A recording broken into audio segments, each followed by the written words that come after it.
Open the meeting for the Board of Supervisors for the month of September. Should I have a pledge allegiance to the flag, please?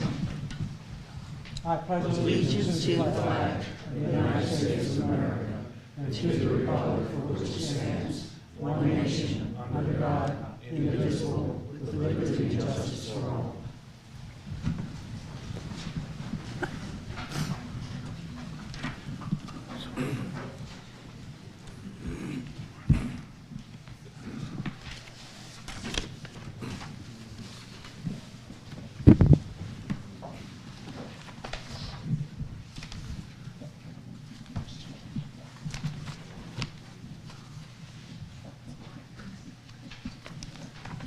Good evening, everybody. Welcome to our Board of Supervisors meeting for September. The meeting will be videotaped by the township. Is anyone else recording the meeting so that all attendees of the meeting are aware? If anyone is going to speak on any items on the agenda, would you please sign the a piece of paper up here with your name, your address, and what you're going to speak about. Only on the agenda for the beginning of the meeting. At the end of the meeting, we'll open the meeting to anything anybody wants to talk about. Okay? The agenda items will be just on here.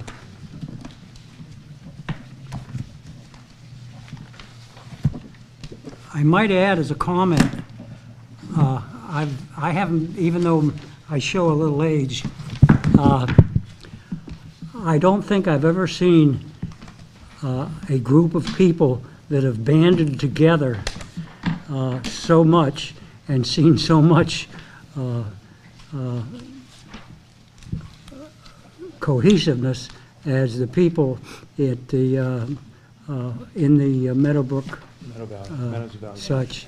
I've really it's astounded me, the group of people that have banded together and talked about this thing and have stated their opinions on this. It's laudatory, by the way. So. All right, so we move right forward. The Board of Supervisors minutes of September 13th. I would like to say something to my colleagues on this.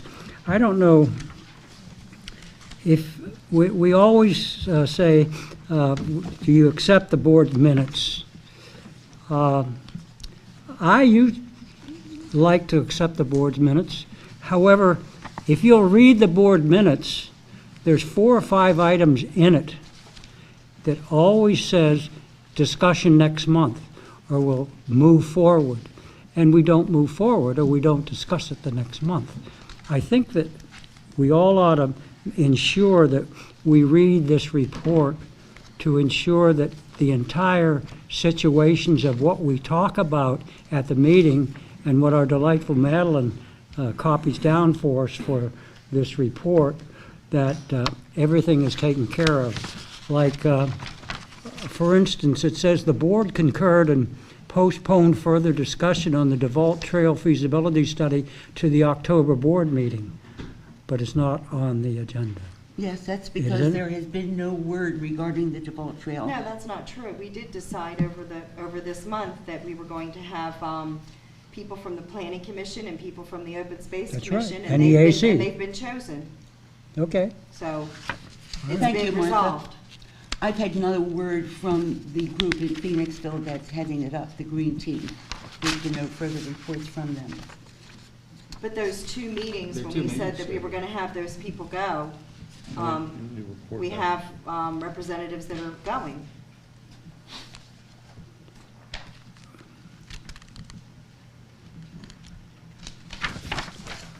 All right, do I hear a motion to... Space Commission did not. I'm terribly sorry. I'm not feeling well this evening, so forgive me. I meant the Planning Commission and our Environmental Advisory Council. I apologize, Bob. On the I'll make a motion. on the 2-minute reports, before we acceptance of reports, I want to include that along with the minutes. Oh, Okay? It says acceptance of reports, too.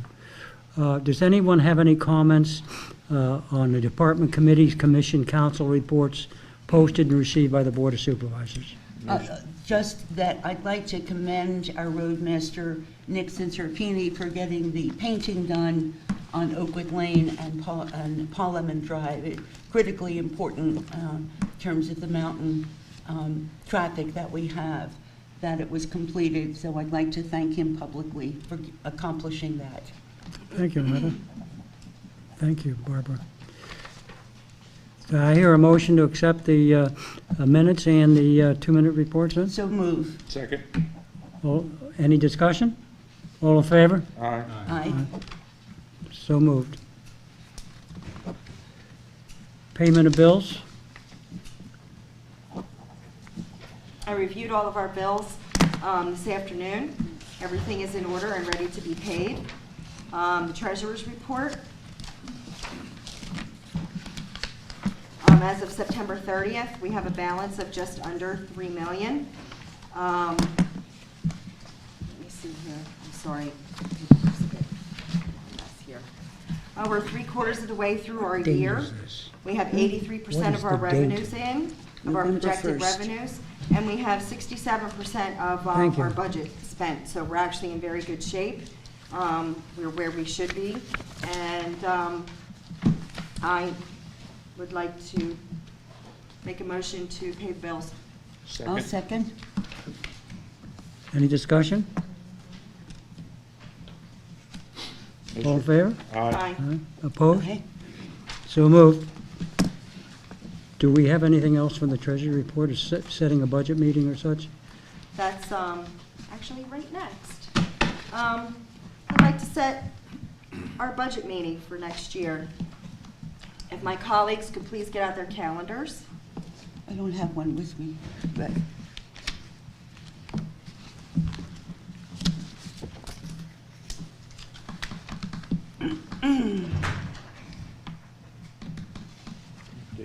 The first day that I'm thinking of is Tuesday, the 14th at 7 p.m.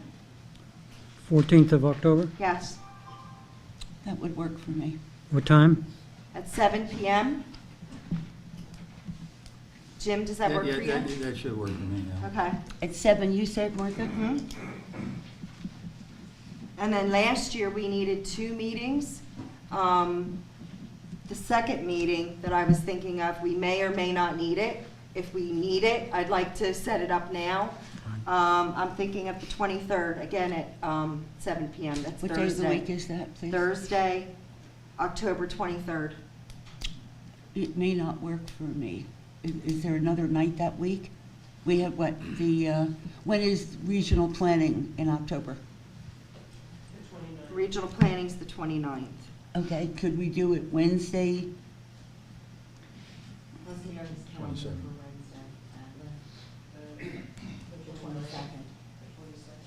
Any comments from anybody, my colleagues?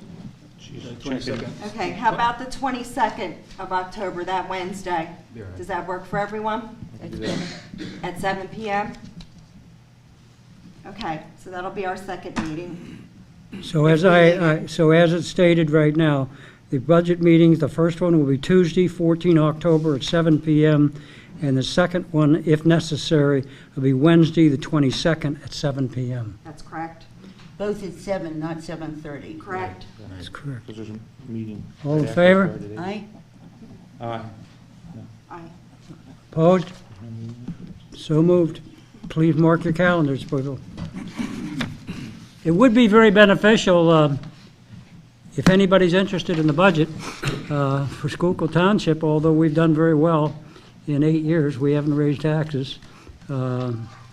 We have very sparse participation of people attending our budget meetings.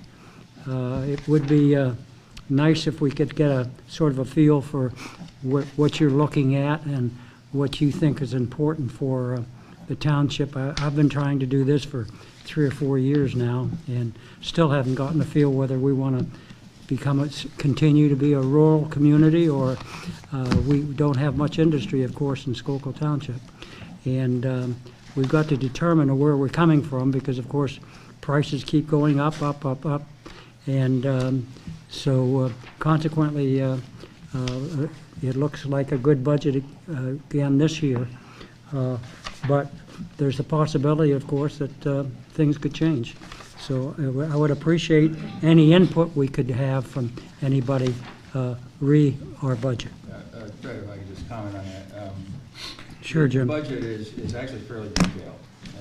It approaches about a dozen pages, and it's one line after another for various items, dealing with the police, dealing with ground maintenance, dealing with grants, grant funding. And that's a public document. So I would echo Fred's encouragement to come to the budget meeting and see what it's all about. I would like to read a proclamation before we go into a little more.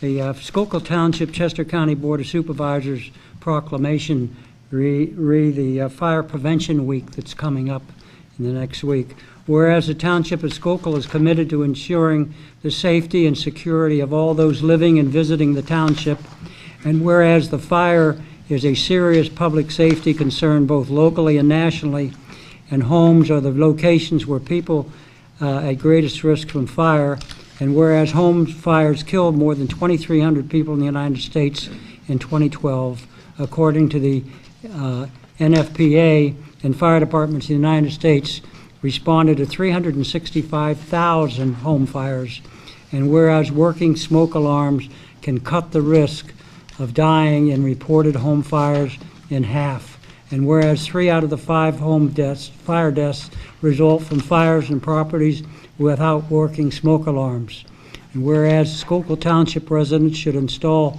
smoke alarms in every sleeping room outside each separate sleeping area and on every level of the home, and whereas Schuylkill Township's first responders are dedicated to reducing the occurrence of home fires and home fire injuries through prevention and protection education, and whereas the 2014 Fire Prevention Week theme, Working Smoke Alarms Save Lives, test yours every month, effectively serves to remind us that we need working smoke alarms to give us the time to get out safely.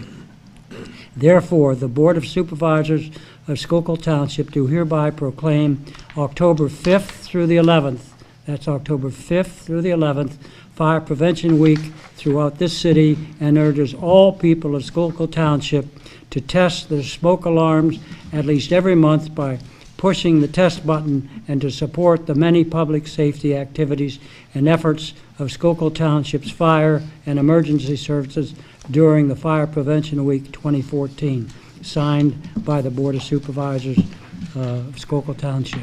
And we have just a wonderful, wonderful fire department. And I think that Kevin has things to say too. Are we doing announcements? Do you want to say it now? Yeah, just because of this, with the fire prevention, Monday evening, this Monday the 6th, is open house at the Valley Forge Volunteer Fire Company down the street. They have, they're actually, there's a whole bunch of stuff. Kim, I believe they're going to be setting a car on fire. Yes. And putting it out, so, which is pretty cool. I wish I could be there to see it, but they'll have the open house. You can go in. They'll have stuff for the kids to do. So it's from 7 to 9 this Monday, October 6th. So, and then I'll do the other announcements later. We have a community shred event at Cat Pickering campus on Saturday, October 11th. Saturday, October 11th, a shred event.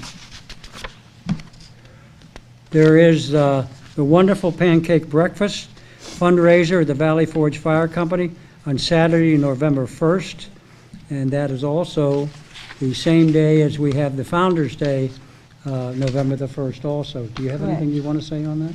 Well, the Historical Commission is honoring Dr. Lola Reed for her service over a long period of time to this community, and we are also honoring the McAvoy Brick Company on Founders Day as well.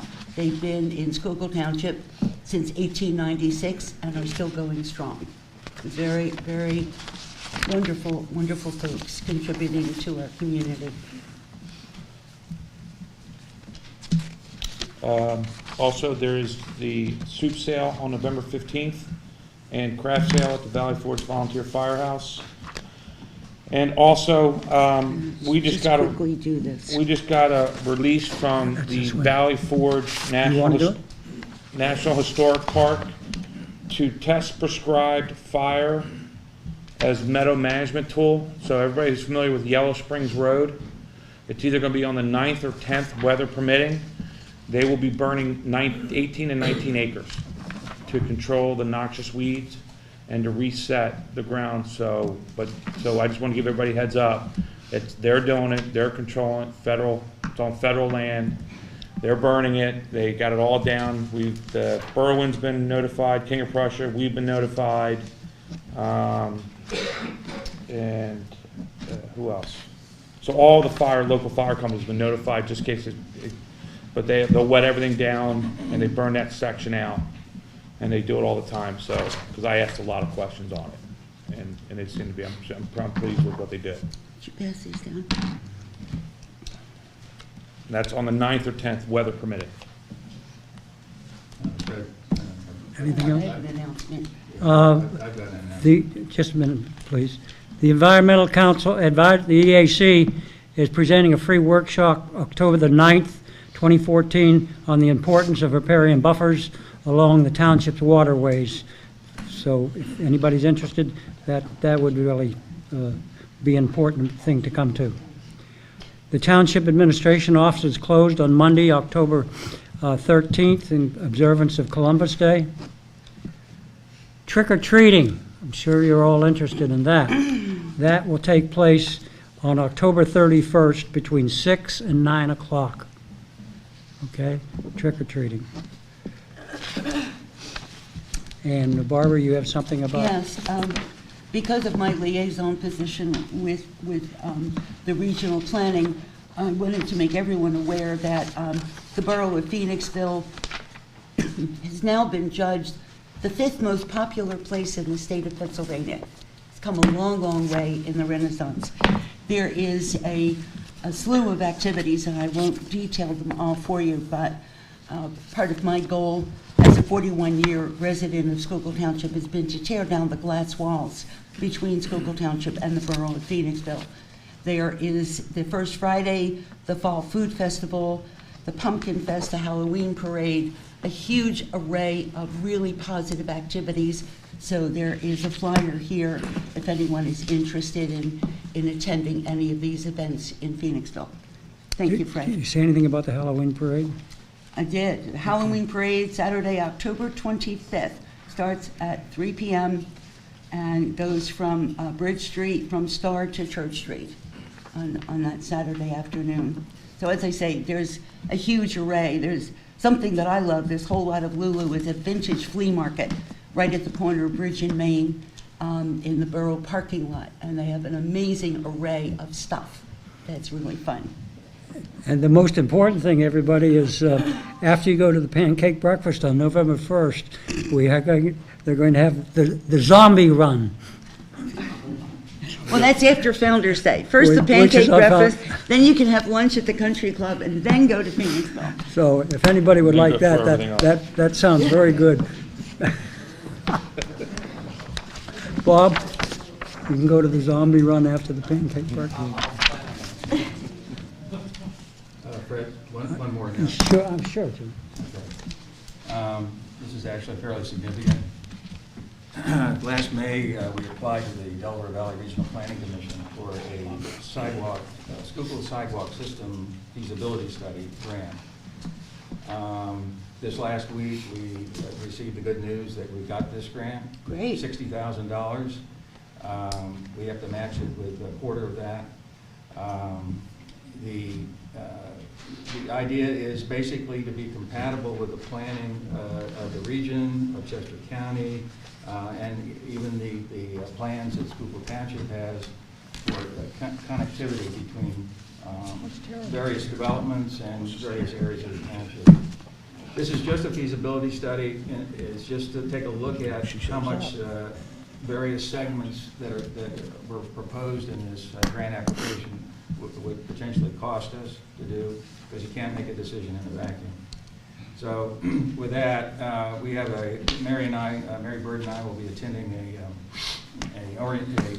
a sort of briefing meeting October 16th down in Philadelphia at DVRPC's headquarters, where they're going to talk about the specifics of grant administration and what our responsibilities are. So we're looking forward to making this happen. Great. Anything else? All right, now we'll go to public participation for anything that's on the agenda.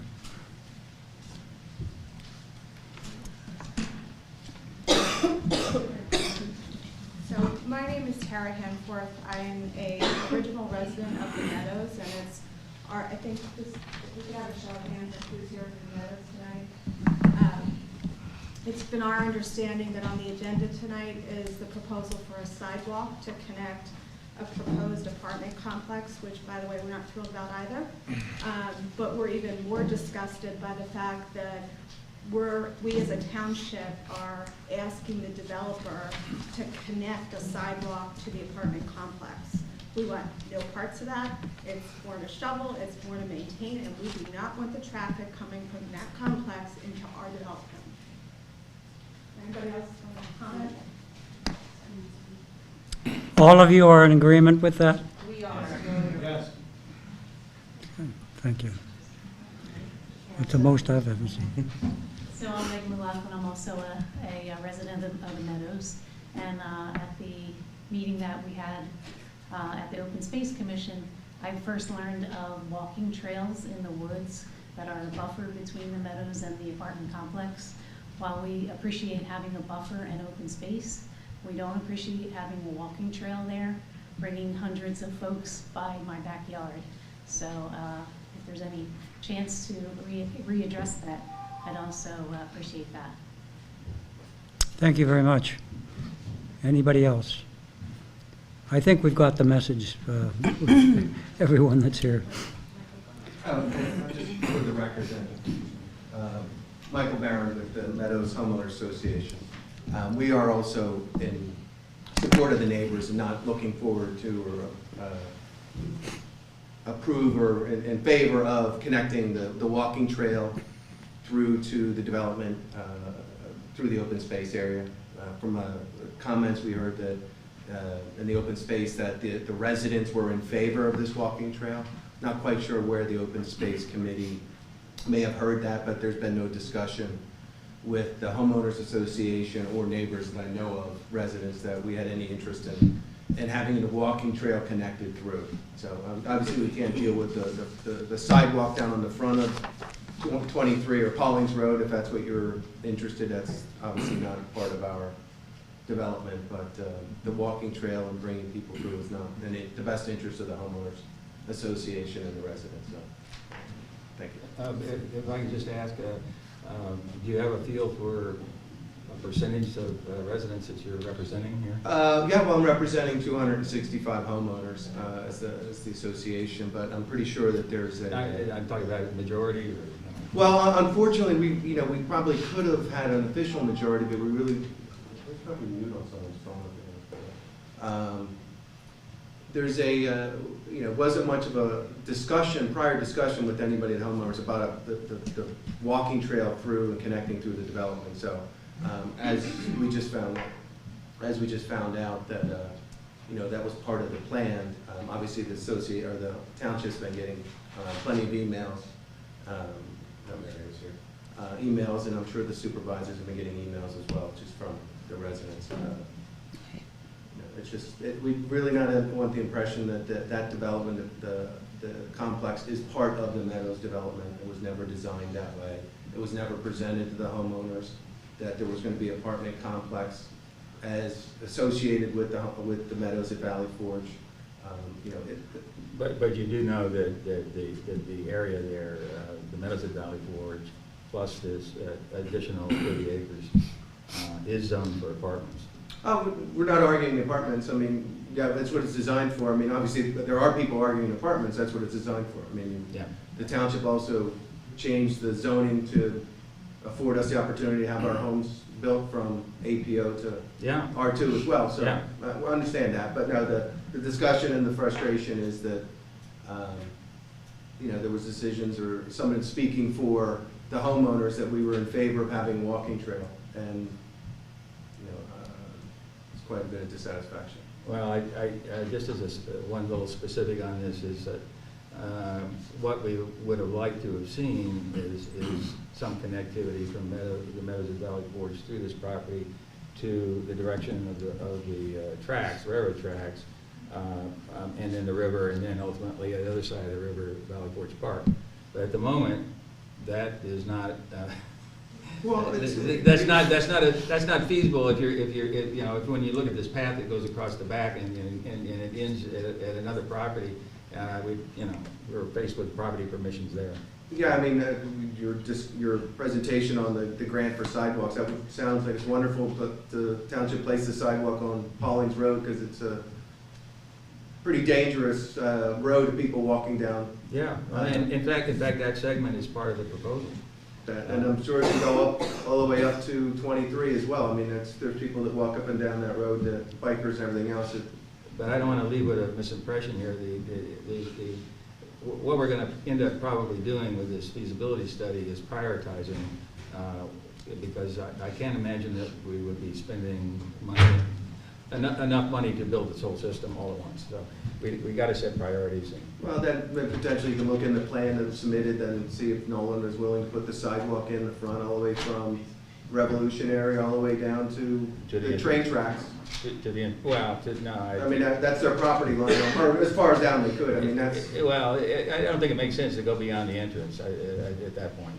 Well, yeah, so that's where we're at. We really weren't aware of the walking trail, whether whose ever idea was to throw the walking trail through and connecting them. Yeah, But yeah, okay. didn't mean to take too much. Any more discussion by my colleagues? Go I ahead. have one other comment. I'd also just like to remind the board of all the issues you had with trails at the Pulte development, whose name is escaping me. Pickering Glen. Yeah, you were here months and months and months. You went back and forth with And there was that. litigation and cost, and you know what, it's us that ends up bearing the price of that, and it's not right from a taxpayer's perspective. Well, may I comment, Mrs. Hanforth? May I comment to say that trails in a development are a positive aspect of things. And let me just finish. May I just finish my sentence, please? Thank you. All I'm trying to say is that a trail for either apartment dwellers or homeowners is a positive aspect of any value of any property. That has been proven. I was a representative from this area on the Green Space Alliance, representing 5 counties in the greater Philadelphia area, and one's value of one's home is enhanced by trails, not detracted by trails. However, there was somebody in your development who wrote a very, very positive aspect in terms of trail development.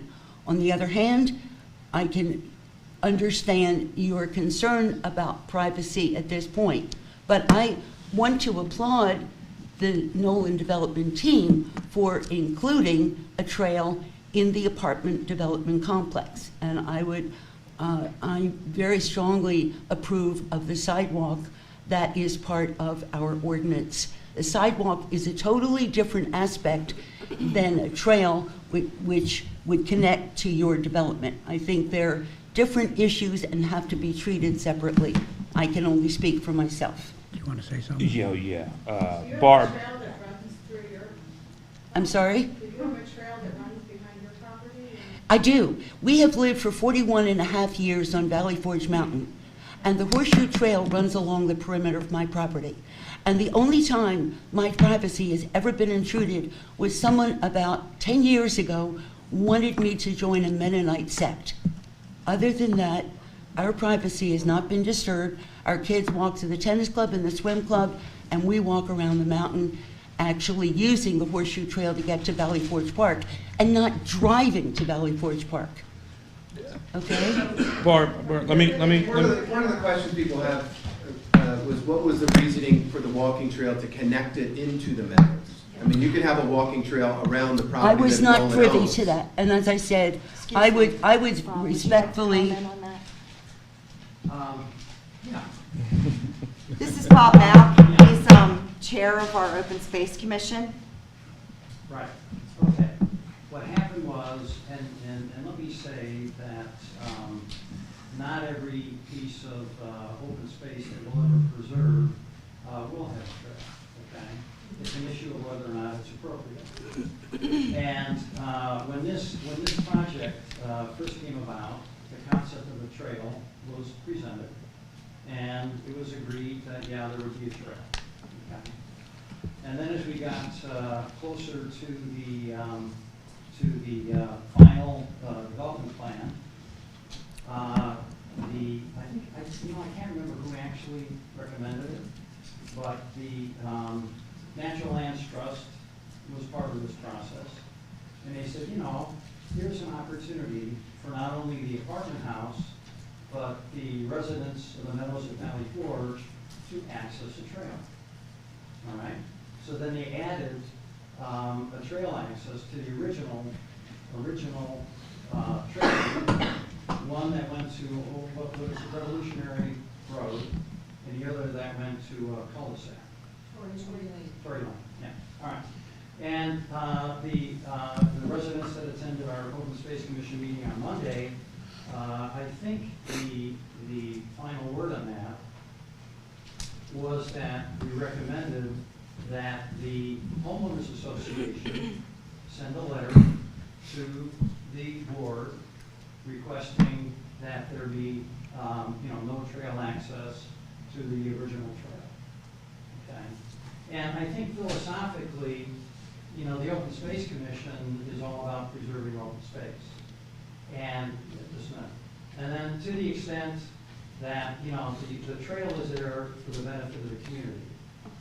If the community believes that, hey, there's no benefit, then we would not endorse it, okay? So if you provide the board with a letter that clearly states that our community does not want access to the trail, the Open Space Commission would support that. And I think, I can't speak for the board, but, My question on the open space, yeah. to access to Tory Lane or wherever, that's private property that you would come across, because the circle is homes. I mean, I'm trying to understand where the access. No, I don't know, is my answer. Not to be a smart ass, but I mean, that's the kind of questions that, Well, it's not finalized, okay? It's very preliminary, all right? It doesn't get cast in bronze until the entire conservation easement agreement is agreed to and negotiated, and then it's presented in a public hearing to the community, and it doesn't become, then there's a 10-day public comment period, and then after that, usually about 30 days, and there's another public hearing before the board where residents can give any input that they feel is appropriate. But I think it's fair to say that as far as the Open Space Commission is concerned, if you can get a letter together that represents the will of your community, I believe we would support not having any access. But a question. My question is, where did the original idea come from that we now have to fight against it? But how did the development get built into access to walking trails? It sounds like you're saying, well, right now we're planning to make a motion, or go through with a plan to give access to walking trails through different parts of the development. And then you're saying we have to send a letter. How did it originally come about? I thought I explained that. No, because it's, Well, here, what I said was, there was an original plan, okay? And then, and I can't remember who suggested it, someone, it could have been Natural Lands Trust, because they do this for a living, said, look, you have a trail here, here's an opportunity for the Meadows of Valley Forge to have a real benefit. be able to just walk onto the trail. They may have a trail where they can, take a walk, take their dog for a walk, or whatever. So that's how it came about. Bob? It wasn't, we must have this thing. No, Yeah. real quick question, Bob. Can we just get rid of the trail, still keep it an open space? Do we have to put a trail in? Not everybody agrees with that, Kevin. Barb, not everything's about a trail, and I'm trying to control my time. Right, you can have a trail. Do you need access from the development? No. That's what people are asking. Nobody's arguing the trail. No, well, actually. Maybe a trail. Yeah, the trail's not a different deal. One at a time. Please come forward if you're going to speak. Yeah. Can I just speak one? Yeah, go right ahead. I'm just trying to clarify That's this. fine. By the way, I would, from what I'm hearing, and from you being the president of the Home Association, am I correct? Yes. Okay. What I would do is Whoever has have their a cell meeting. phone on, would you please turn it off? It's rude. No, that's not yours. Somebody's been banging here. I would recommend that you have a meeting with all your people and have a signed, not a proclamation, but a signed statement saying that what you adhere to and what you don't, and then forward it to the Board of Supervisors and/or the Open Space Committee. That represents a majority of the That's right. homeowners. I think that would. That's a key part of that. I have to ask again, where did we lose? How did somebody get automatic, how did we lose or gain access, or the people saying we have to fight against this access to the trail when It was never. it's potentially going through private property or, butting in across people's private property? Where did the decision been made, May when you're I saying? think Bob explained that. He did try. Someone from Natural Lands Trust had made the suggestion. I know, but it sounds like now we're The saying. access, yeah, I don't think it's a. The residents, I think people are asking. Excuse me, Bob, if I can support what you were saying. The whole idea of trails was presented by the Natural Lands Trust as an asset, as a resource for your community in a positive way. Obviously, excuse me, it wasn't presented as something that you would be opposed to. If you are opposed to it, this is democracy, and you certainly have a right to take a particular position.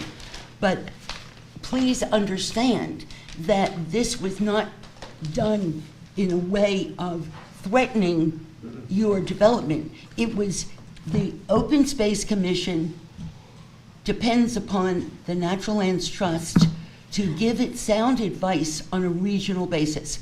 They represent thousands of acres and a lot of communities in many, many areas. And the whole idea of trails is presented as a positive asset, and there have been numerous studies done about the economic resource of having a trail in any community. And if you'd be wanting any of those, I'd be happy to provide them. But the point that I'm trying to make is you obviously have a very strong feeling against the connection between the trail and the Nolan Apartments and your homeowner residential community. That is your right and your privilege, and that is why you're here. But don't question the veracity or the premise upon which the idea or the concept of a trail was originally presented. It was done to benefit your community, not as a hindrance or an encumbrance. But you're right, that is the opinion of the people of that group. But my question is, if that was such the grand plan, why wasn't that discussed with the Meadows homeowners, the association? We have a resident, has clear access to me, we have access to a website. We could have posted that information saying that this idea is being tossed around, that they would like to give access to a walking trail through our development. That topic was never presented or for us to discuss. We could have come back and said, well, okay, how about we do it down here or do something If I else? could respond to that, it's sort of a sequence of events that need to sort of come together. The first is actually the preliminary plan, which shows the property as a whole, okay, which is an official document relative to the development of the apartments. The second is a conservation easement dealing with almost 20 acres and the restrictions that document would have on that part of the property. The problem was that there have been sketches or there has been at least 4 different drawings that I can recall from a natural lands trust of varying mixes of configurations. And meanwhile, we're still waiting on the preliminary plan for Mr. Nolan to be reviewed by our engineer. And so that It's a work in progress. so that had even actually more connections and more little split-offs than we were looking at, or the Open Space Commission was looking at. So Again, we're not arguing the value of the trails or not, but the point was that there sounds like decisions were being made and things were spoken for us, or people saying that this is going to be what we think that this is valuable for you, and somebody else is making that the decision for the homeowners, when it's simply easy, it's very simple to get an opinion or the feedback from the neighbors in 2014. I mean, there's plenty of access to One at a time. No, but I'm saying is that's part of it is that's the main reason. Now, they may not be against the trails, but it's just where the access is, if they even want access. You made the sale, okay? We told, on Monday night, we told your residents that were here that it was thought that this access would be a benefit. If you don't perceive it as a benefit, we won't do it. I mean, it's as simple as that. And I think we're perhaps rehashing beyond what's needed. Obviously, it's an interesting and a passionate subject. I think we're winding ourselves around the flagpole right now. Where's that going? Okay. Around the flagpole. Okay. Kevin, do you have any? Fred, my other concern is the sidewalk, okay? And where does the sidewalk go? It goes from the apartment complex to Revolutionary Boulevard. And it gives the access, because we don't want the trail coming into our neighborhood. The sidewalk doesn't go any farther than that. Doesn't go down the rest of Paulings Road to 23. It doesn't go down the hill to under the bridge and across over to the other side. So what we're doing is we're allowing an apartment complex to have access to a private neighborhood, or to a really exclusive neighborhood where it is, Meadows of Valley Forge. The mentality is, why do we even need to put a sidewalk in?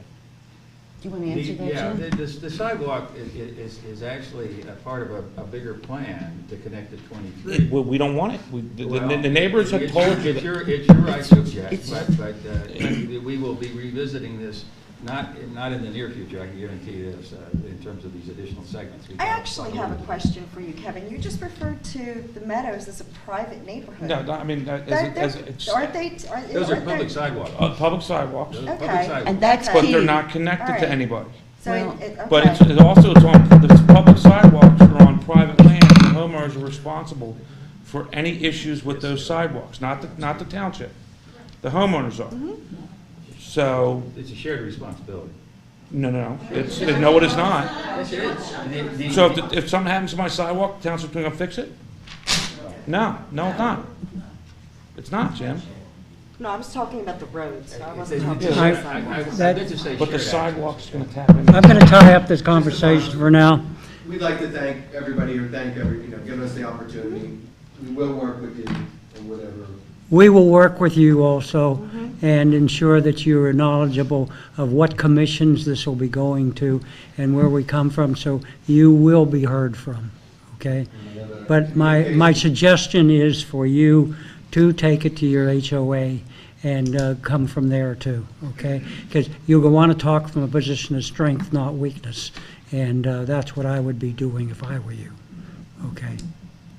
And thank you guys for coming out Monday night, too. I appreciate all of you coming and showing all of your concern.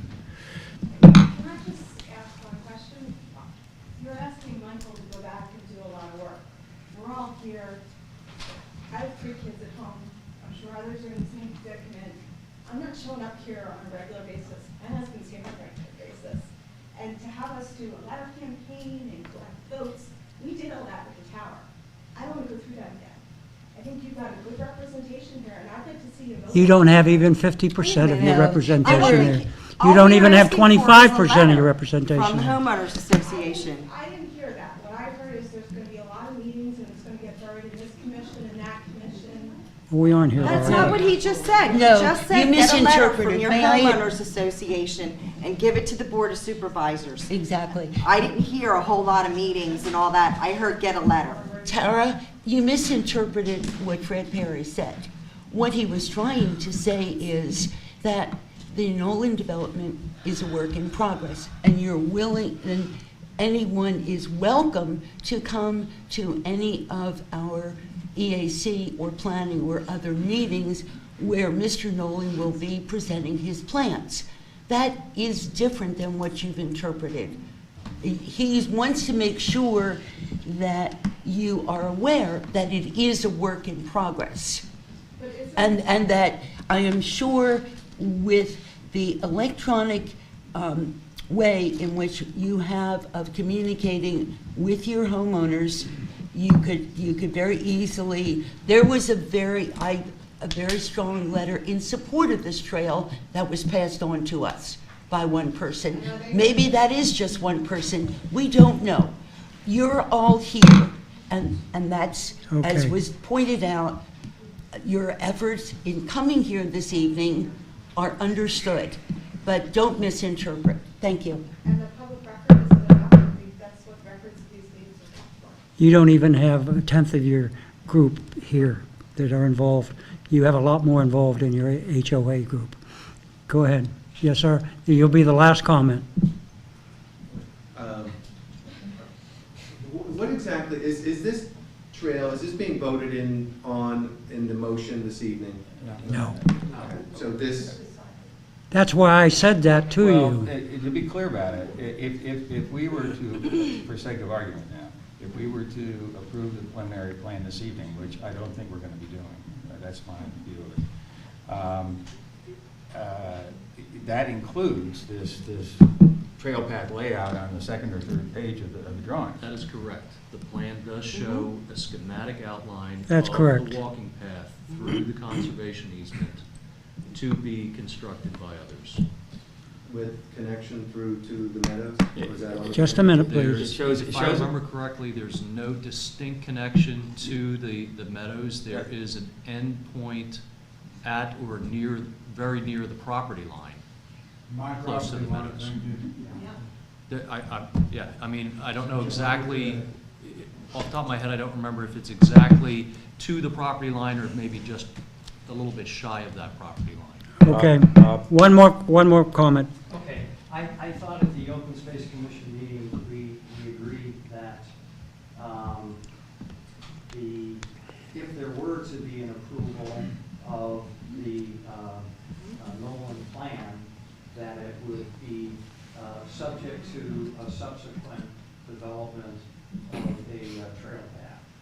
All right, so in other words, they could, oh, maybe that's not Well, possible. it's one of the things I'm a little uncertain about. We have Yeah. two separate balls in the air here. We have the application for approval of the plan on the Yeah. one hand, and then we have the situation with the 20 acres on the other. You have a conservation. We don't want to discuss the Nolan property that we're going to be getting into discussion later on, which is part of the agenda. All right. That will become part of our agenda items. So whatever we have to finish this portion of it, please indicate, and that'll be all. Is there any more public participation in anything else in the agenda? On your, before I make a comment, under new business, you have a motion to advertise the public facility zoning ordinance. does that relate, John Moraz and Meadowbrook Lane, does that pertain to this, the Meadowbrook Golf Course? Yeah, it does indirectly. Indirectly? It has, when I say indirectly, there's a zoning map associated with the change, okay? So there's wording in the zoning ordinance, which has some changes as to permitted uses and things like that. But the property's designated, or that's designated on a map, so it's actually a change to the zoning map, and so it'll go from R2, the proposal is for it to go from R2 to the PFC. Well, my question to the board here is, right now, I believe the R2 designation does permit an elementary school there with special exceptions. Is that the case? Yeah, it's true. Now, from the school district standpoint, I understand where they're coming from, because there are certain things they would want to do to that property that are not permitted under the R2 zoning ordinance, and in order for them to be able to do that, they would have to come before the zoning hearing board for not just one variance request, but maybe 2 or 3 or 4. I haven't looked into this in detail. So that's I believe they're one of their big motivations here. Okay, well, right now, the golf course, Meadowbrook Golf Course, is zoned for permitted use with exception as an elementary school. That's correct. If we're going to change that, based upon the board, you're going to a public facility zone. We all understand, I believe, that a school is going to be built there. It's now, what is the township going to permit them to be built there? And again, there's so many acres there. I hate to use the word squeeze. We saw preliminary plans, and having 6 additional baseball fields with a concession stand. So my question is, if the school district is permitted to build a school there, why do we have to rezone it?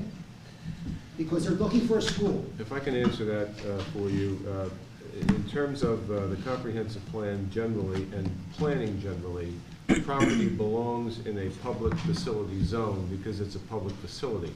So to go ahead and build a school in an R2 zone is inappropriate. You don't put schools in the residential zone when we have a zone that's designed for schools. Now, I understand what you're saying, you don't want to change it, and maybe you could fit a certain type of elementary school in the R2, but for appropriate planning purposes, for the school that's needed for that facility, the PFZ fits it perfectly, except for the additional changes that were made to the text. So it's the best school possible. And the other point here is that the current elementary school is in the PFC zone, okay? So this then makes it consistent between elementary schools in terms of zoning, in terms of things they have to look at, the whole bit. Well, I understand that the plan has not been presented to the planning commission yet. It'll be forthcoming. And I've heard the comment made that once it's rezoned, they can build whatever they want there. So the questions I have. No. I hear what you're saying, but I was told by some people, once it's rezoned and they get their zoning changed, they can build whatever they want. No. It's, by the way, just for your edification also, we've had 2 reports back from the Chester County Planning Commission also the changes that have been proposed by the township and by the school district. One dated September 22nd, and the other dated October the 1st that just came in yesterday. And we're perusing them to see where they come from. And I would suggest that you also would attend the planning commission or such where we're coming from to see where all of this is stemming and what the board here will be working with. To try to answer John's comment, the approval of a building project such as this is not just it's not just controlled by the district in which it's located. It's also controlled by other aspects of our ordinances, our zoning ordinance, our stormwater management ordinance, and probably 3 or 4 more that I can't think of. Yeah. So all of these are impinge on what actually ultimately gets permitted to be done. And the strongest of which, I think, as I perceive it, is a stormwater management ordinance. We've got a very, very strict stormwater management ordinance. So, Well, I've been attending the meetings here, the planning commission, the first meeting, the school board meetings, and for some reason, we keep hearing that there's a very tight window, and they're pushing to get this thing moving, and I hope, and we're very concerned here, because we're looking at the township welfare. I know meetings have been discussed with PennDOT, and I'm getting off a little bit off of this, but I hope that the township makes sure that things are done correctly to the point where, yes, the 29 Pothouse Road intersection will be corrected. Yep. We know that. And there are going to be changes at Charlestown and Bridge Street. Will there be left lane turns? We're not sure about, but hopefully you can make this correct, because once again, if you have a public, emergency, you're never going to get through those intersections. And once we have more traffic for 1,200 students, either PennDOT is told about this or whatever, make sure you get it done this time. yeah, well, there's plenty of opportunity for you to make comments along those lines. Right. Right now, we're talking about the ordinance. Right. And it's one piece of the big pie, Okay. if you will. Yeah. Well, I appreciate your time, then. Thank you. John. Thank you very much, John. Moving on, any legal matters, Bill? No, Fred, there's nothing to report. Moving on to new business, motion, excuse me, did anybody else have anything on the agenda? I didn't see anything. Okay. We're just under additional business, that's all. Yeah, I understand that. New business, motion to award equipment rental and snow removal contract for 2014-2015. Do I hear a motion? So move. Second? I have it here to open. We Okay, only go ahead. received one. Mary and Madeline have asked me to open it because Mary usually does it and she's not here this evening. This is from Cedar Springs Construction Company. Is that our normal? Yeah. Okay.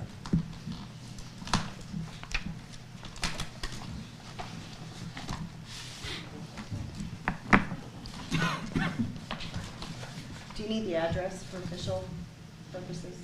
Do you- Okay. It's 24 Sawmill Road in Pottstown. And the dollar amount is? And it's a lot of pages.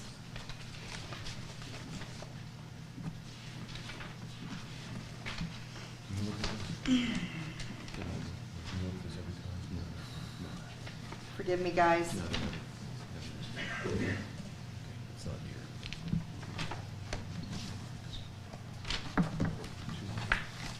$284,100. Is this the same contractor we've been using? Same contractor we've used for years and years and years and years. I hear a motion to accept that contract. So move. Second? Any more discussion? All in favor? Aye. Aye, so moved. Next item, of new business, is guarantee of loan for Valley Forge Volunteer Fire Company. I'll take that, Fred, if I may. Yes. I might need some help from Mr. Colquitt on this.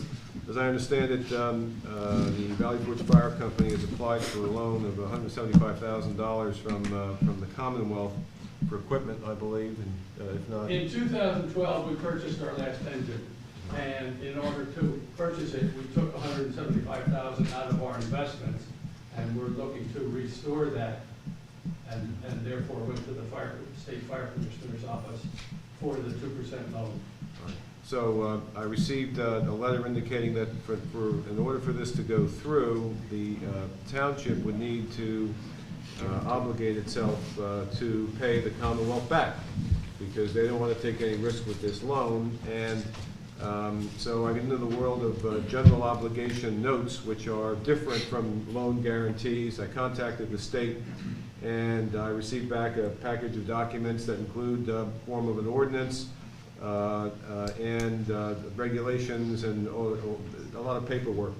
So rather than, my goal is to make certain that we do this, if you wish to do it appropriately, so that the township doesn't take any risk. Kim and I discussed the fact that there is a fund right now that contains $230,000. We were talking about whether we could move $175 out of that and freeze it until such time as the loan is paid off. We're working on those details. But this paperwork will have to be examined and correctly prepared. So rather than approving the guarantee tonight, I understand from Kim, there's no immediate rush on this, right? My suggestion is that there be a motion to authorize me to get the paperwork in order so that you can examine this in greater detail at your November meeting. If you accept I make that motion. I'll second that. Any discussion? All in favor? Aye. Opposed? So moved. And Kim, just for your records, it's just over 250 in the savings account. Right. I'd like to digress just a minute. The fire company each year gets a number of calls for automatic alarms. I don't know whether the people are forgetting or are not aware, but even hardwired smoke alarms and CO2 alarms have battery backups, which will trip them. And so some of these calls are needed, if people will attend and pay attention to their alarm.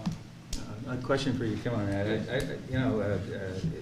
Uninterruptible power supplies on computers are instantaneous, right? Why isn't that an instantaneous conversion from the supplied electricity to the battery backup? It should. Well, then there shouldn't be a glitch. People let the batteries The batteries go dead. Oh, all right, okay. Yeah. All right. Change your clock, change your battery. Never change. Jim, when was the last time you changed the battery? About a year ago. Yeah. They say actually when you change your clocks, change your batteries. Yeah. So remind, hey, I'm changing my clocks to an hour ahead or an hour behind. Change your batteries. Is that going to affect anything at all with the fire department? No, no, sir. Okay.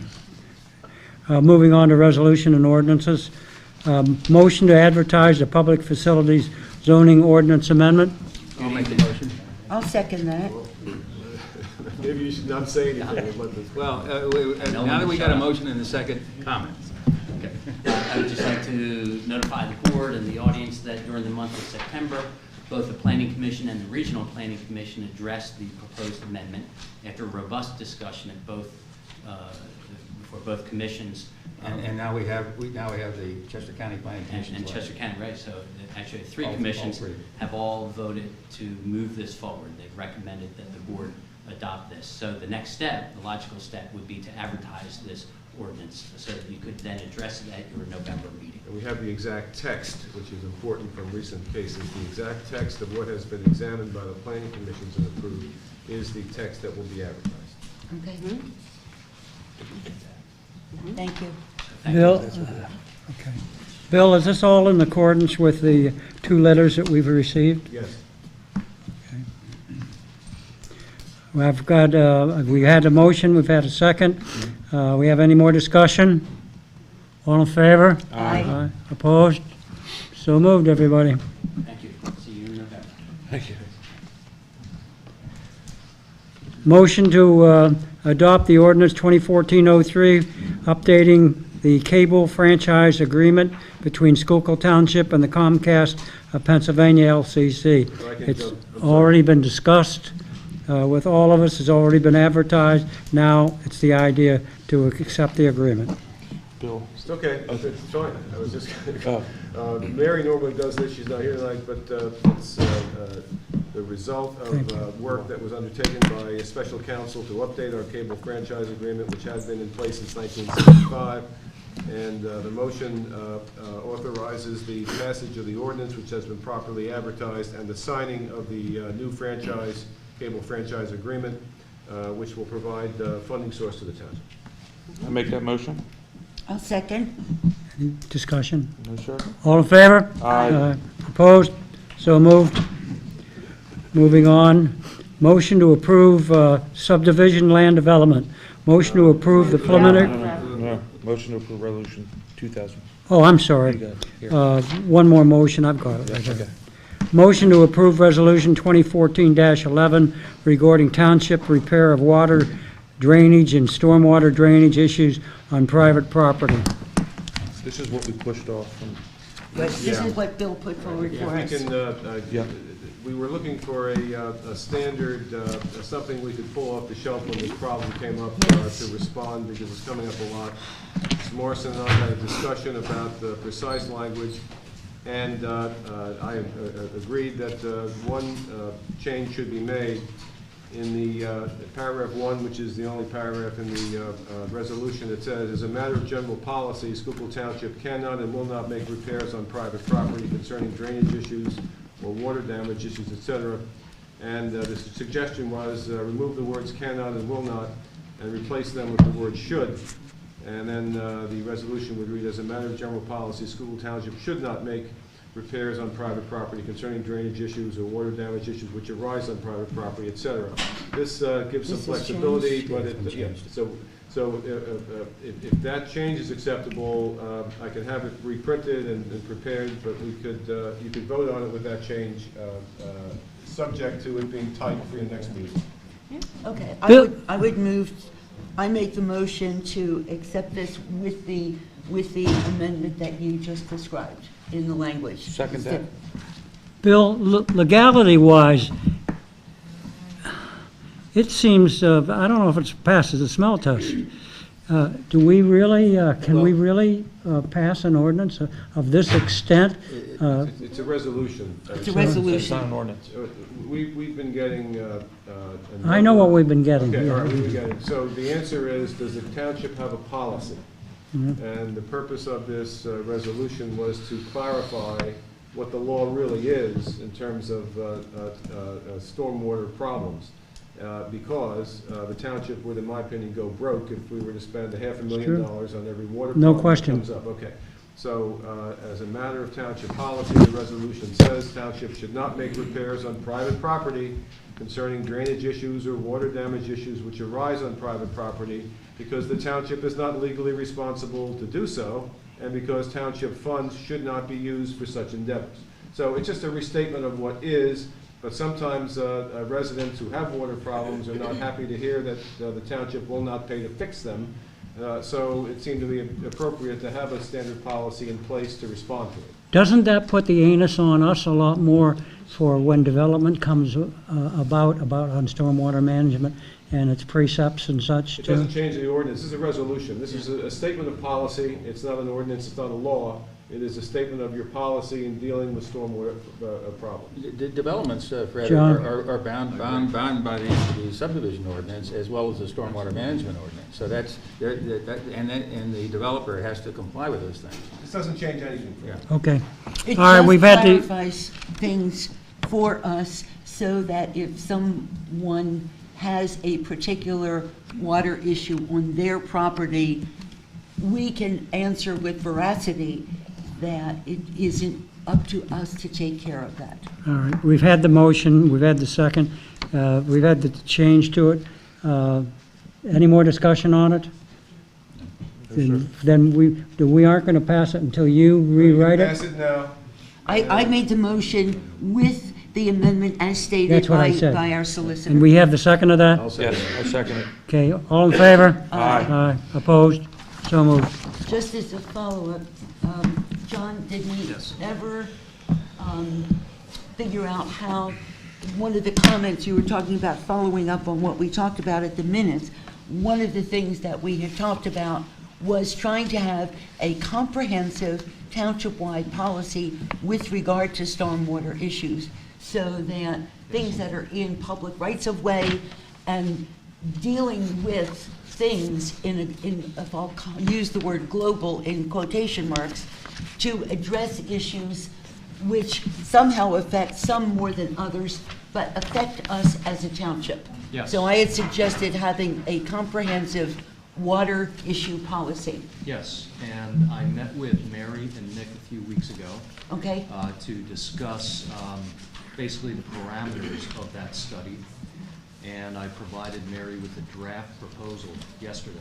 But she's out sick Which I'm tonight, I sure she know. didn't get a chance to take a look Okay, at. so we'll postpone that for next month. Yes. Thank you. Mary and I will work out the details before I present it to the board. Thank you. I just You're welcome. wanted to follow up on something that was in the minutes for discussion. Okay. The next item we have for the agenda is the motion to approve the preliminary plans for Valley Forge Meadows Incorporated Nolan Proposed Apartment Complex. You're up. Hi, my name is John Deemer. I'm with Wilkinson and Associates.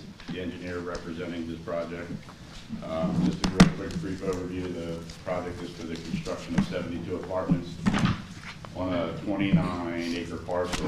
The parcel is located on Paulings Road at the intersection with Paulings Road and Ferry Lane.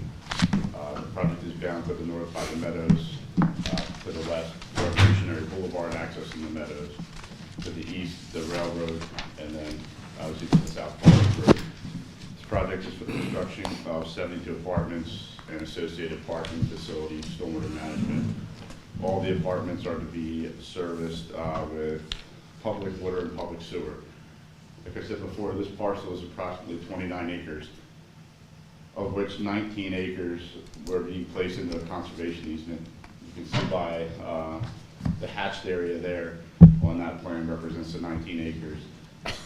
Of the 19 acres, there's 10 acres outside of the conservation easement where the construction will take place. Of that 10 acres, about 7 acres is to be disturbed with parking lot, grading, and buildings. The other 3 acres, primarily the area along Paulings Road, is left to be wooded. I guess at this point, we're in receipt of a Gilmore and Associates review letter of September 12th. If it's okay with the board, we'll go through the letters, point out items, waivers that I think need discussion, and if anything along the way I missed, just let me know. We'd be happy to discuss it. Before you get into that, John, we did receive from you via Mary the listing of requested waivers. Okay. And I don't know whether the rest of the board members have that in front of them. I happen to. I have it. No, I mean, that might be best to just start there and go through that if we could have that. Just touch on this project did receive zoning relief, and it's an existing sewer manhole on the opposite side of the street. We got the required zoning relief and special exception we need to comply with the ordinance. There are a few zoning questions in John Sarford's letter that we intend to comply with. We are seeking no more zoning relief or special exceptions associated with this project. So again, I do have that list also in front of me. So we could start with at the top, we are requesting. Excuse me, John, there are some waiver requests on the plan, but this list is different? No, this is the latest list that's on the plan. Actually, it is different, John. There's some requested on the list that are not on the plan, unless the plan was changed within the last week. No, but I was No, sure. they are identical. I thought, I looked at it, I thought there was, I checked them today. are there 11 on there? There are. I checked them today. Okay. Yep. All right. Is this the waiver that's Yes, changed? that's the Yes. list. Okay, we'll start with the first. I've read it over, so I mean, Yes, excuse me? I've read it over. So. Okay. The first two sections, 401 C1D, it's a waiver from locating individual trees on the site. As I said before, it's 29 acres are completely wooded, of which we're preserving 19 acres. So we're asking for a waiver from locating individual trees. Next one, 401 D15 is the same. The ordinance requires you to locate all the trees that are to remain. Again, 29 acres. We did walk the site with the environmental council. It was determined that there's no trees of any significance, specimen trees in the area where the construction is to take place. There's no pen oaks left in that, we did a study several years ago, and there were about 20 pen oaks in the township. I'm not a true guy to know specifically, but I know that the gentleman that we walked it with. Okay. Jerry O'Dell walked in. Yeah. with Jerry it, was and he happy, said I'm that okay. He was fine Yeah, with so- this. Okay. Is there a copy of what you're reading that you don't know? No, I apologize. It's just the list of the waivers that are listed on the plan. Actually, I have a question for you. Sure. At our last environmental advisory commission or council meeting, they had mentioned that you gave them an environmental impact study. Yep. And they felt that it was incomplete. Did you ever Yeah, respond to that is it? being revised and resubmitted with the final plan. Okay. Okay. All right. The next ordinance is from section 502B4D and 502E7 from providing a minimum grade of 3% within 50 feet from an intersection. We graded the intersection at 5% for the first 40 feet, then it goes down to 10% where it gets down on grade in the parking lot. And we did this in an effort to preserve as many trees along the frontage of the property as we could. We wanted to maintain that buffer from the property to Paulings Avenue. So by not having 5% into a 10%, it eases the vertical curve, it eases the grading on either side of the road, so we can preserve as much existing vegetation as we can. Question, John? Yes. Is this a waiver that you would recommend that we approve? I believe this particular one was actually recommended by the planning commission in 2010. It's already been There were a approved. number of these that were entertained by the planning commission a few years ago. Got it. And then 6 of them were entertained 2 weeks ago. It's been a So, long time yes, 5 that years, yes. Mr.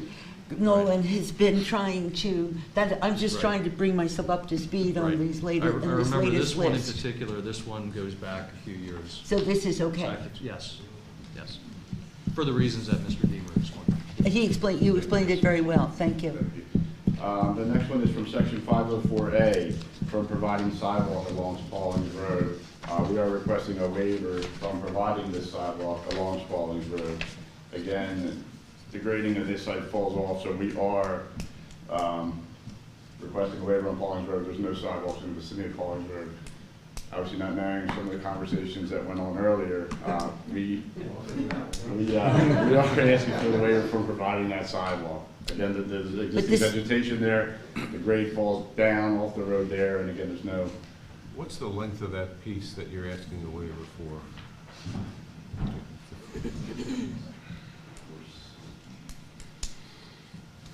Are you okay with that waiver? or No. No. I'm not either. I want the sidewalk. I do too. You're gonna get shot. Oh, yeah, I'm sorry, we're talking, that would include the open space. Nobody's gonna use it. Nobody's gonna use it. 1,600. So I don't know. First, I was just giving you the length of the developed piece, but yeah, if you take it from the open space commission, it'll be all the way across. Now, Mr. Nolan knows why I'm asking this question. What's the cost of putting in about 1,600 feet? The cost to do that, you wouldn't want to pay. The grade drops off 6 feet, you'd have to come in with at least 6 feet of fill, and then you taper the fill down probably another 10 feet, so you need at least 15 feet. You would be defeating the purpose of trying to save that vegetation along Pauling Road, to buffer the.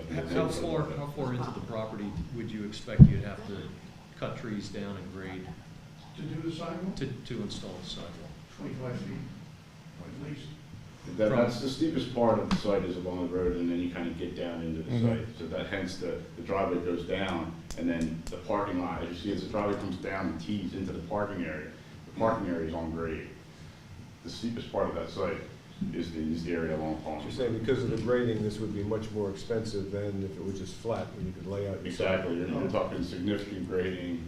Lot And of- then lot again, of tree removal. it's at a, you want to, after you stretch that 5 or 6 foot to put the sidewalk in, it already went down 3 feet, so you can only grade that at a 3 to 1, so catching back up, without, obviously, then talking at some kind of wall on outside, I mean, we don't, that's a bit silly to start talking about wall, but yeah, it's just very steep there. To catch up at 3 to 1 slope would involve a significant amount of disturbance of the So vegetation. there are areas where you could be further than 25 feet into the track by the time you catch up. But if they did a retaining wall, they wouldn't have to go in that far. Well, certainly not, but the retaining wall would, yeah, the retaining wall Right. would be, yes, that's true, but the retaining wall would be a very expensive wall to install. Does a school bus pick up these kids? They allowed to go into your driveway? Do you know? That's really, the They school don't bus. like to- Bill, they probably wouldn't. They wouldn't? No, they probably wouldn't. So where's the school bus gonna pick up the They kids? That's could an excellent probably question. pick them up right there at Fair Lane, That's gonna be a problem. that intersection. That would be a That's problem. gonna be a problem. They probably walk across the street. Yeah, that's gonna be a problem. Sidewalk. Take their life in their hands to do that. There's no sidewalk on Fair. Your point, Bill, about a sidewalk being There's needed no is a sidewalk. good Think one. about this a little bit, okay. Yeah.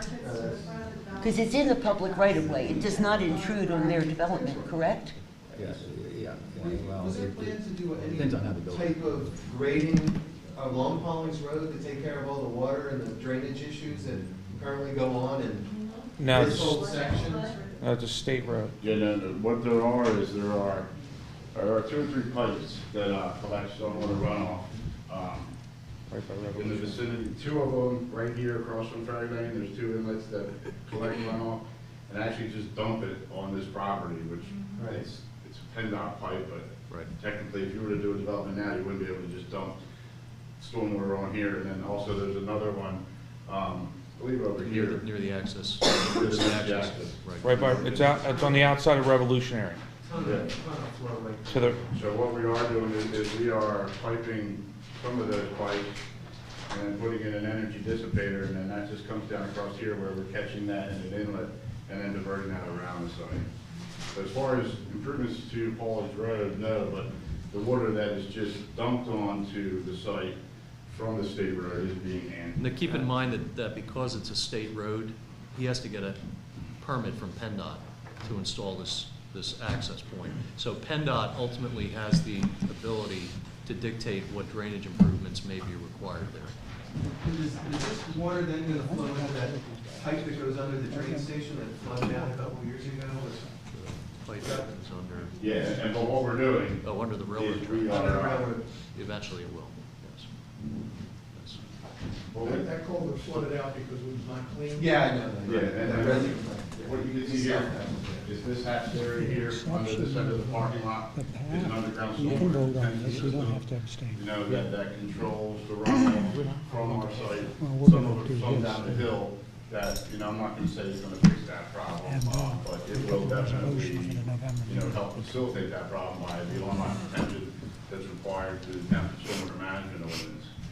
We will significantly hold this water back, so some of this water passes through. So, I mean, What flood is that engineered for? well, actually, one of the things that delayed us a little bit is we had to revise the next study. So this floodplain line here is designed for the 100-year flood event, modeled with this culvert as is. So this back up here, as you can see it coming back here, is the 100-year storm event through that culvert. And your stormwater management system is It's designed to. not taken into consideration in establishing that floodplain. We Right. do a HECRAS study, which establishes a 100-year floodplain. You're usually conservative and you ignore on-lot controls. So that assumes full development of this site with no controls on this site. Okay, Do let's you move ha- forward. On any of these drawings, do you have the topographic, like, grading of where that sidewalk would be? Along Paulings Road? Yeah. You're saying that it's too steep. No. Do you have the drawings that would actually show how steep that is? A 2-foot Oh, drop. there are contours shown on this. There are? Yes, there are. Okay, Yeah. okay, It's about 2 foot. okay. And first,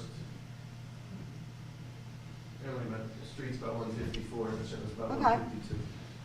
But then you gotta set it back. It's not gonna be right on the street. You're not gonna have the sidewalk right on the street, so you're It looks gonna like set it's it a back a 2-foot little. slope. Yeah. All right, let's move What's forward. that? They say if you drive by in the mornings. Oh, yeah. Yeah, it's something the sponsor would, a little more severe with it, something to hear. Okay, the next one is from section 518D3. It's from grading and earth disturbance within the right-of-way. We originally had some disturbance a little further to the east, closer to this property. We revised the plan. We had no disturbance within 5 feet of the property line.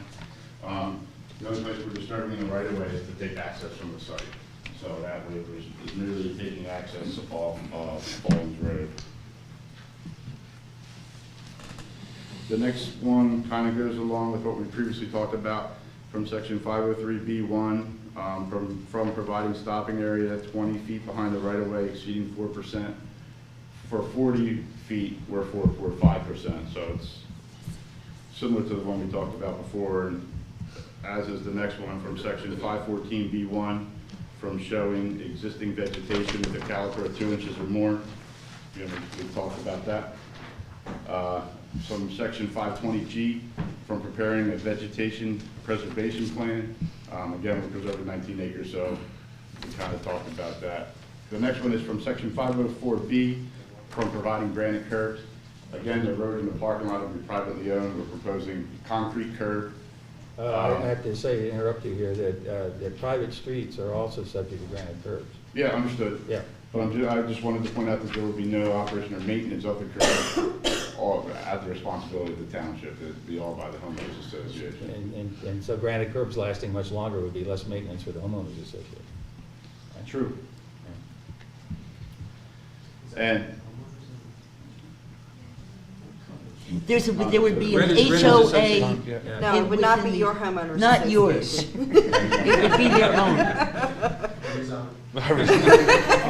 and then the next one is from section 503C3, and John, you can help explain this. I think it references you back to section 503B1, Yeah, which it again does. is that grading at the intersection, so it's kind of Right. a couple different times in the ordinance, but the same concept.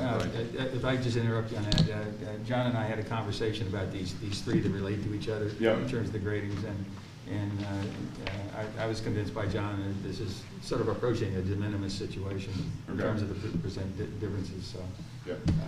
I'm persuaded. Yeah.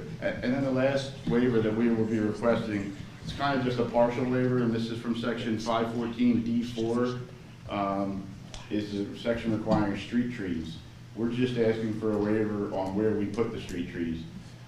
There's parking lot landscaping required, there's landscaping for the buildings, and then there's street trees. We're just taking the street trees and putting them in the site, where we're doing some removal of trees.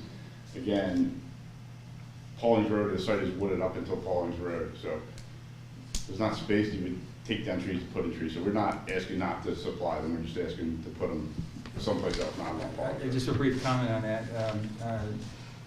All this stuff involving trees, and one of them is a overall vegetation layout, I think.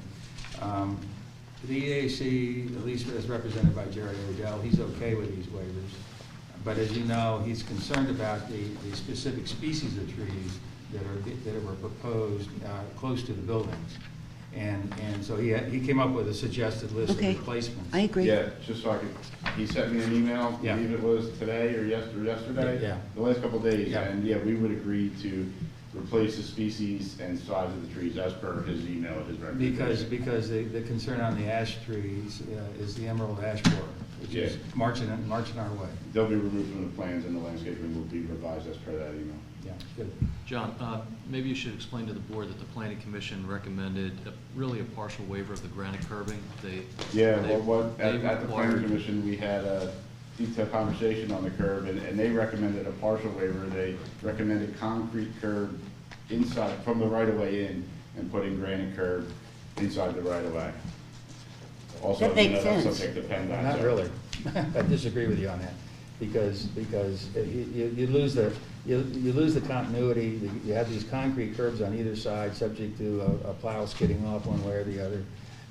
And then you lose the visual look of the thing, where, you've got one long continuous set of granite curbing, which I think is an enhancement to the apartments. That's also Fred, opposite Mr. Barron as has a what comment. exists right now at Revolutionary Boulevard.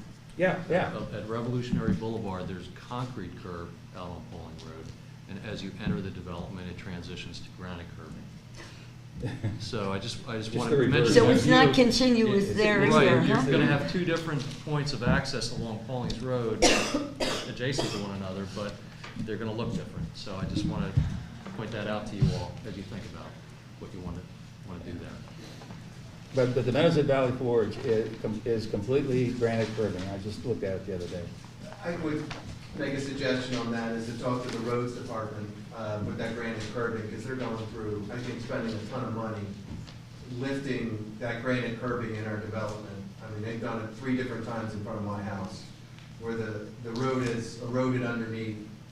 They gotta rip the road up, they spend half the day relifting those granite slabs up, and the settling is cracking them all, so. Really? I recommend to talk to the road crew. Well, I did talk to Nick just the other day, as a matter of fact, and his preference is the granite curbing.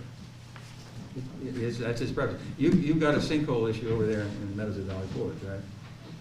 So that's, you can't do away with that. And- No, but it's the curbing is, they spend a great deal, it's cracking and breaking the curbing.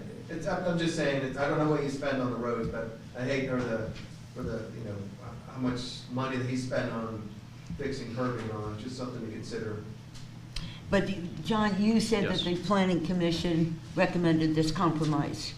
Planning Commission recommended the compromise. Granite curb on Paulings Road. Correct. Transitioning at the right-of-way line. and Because it had concrete had the in granite development. curbing where you had the most wear and tear.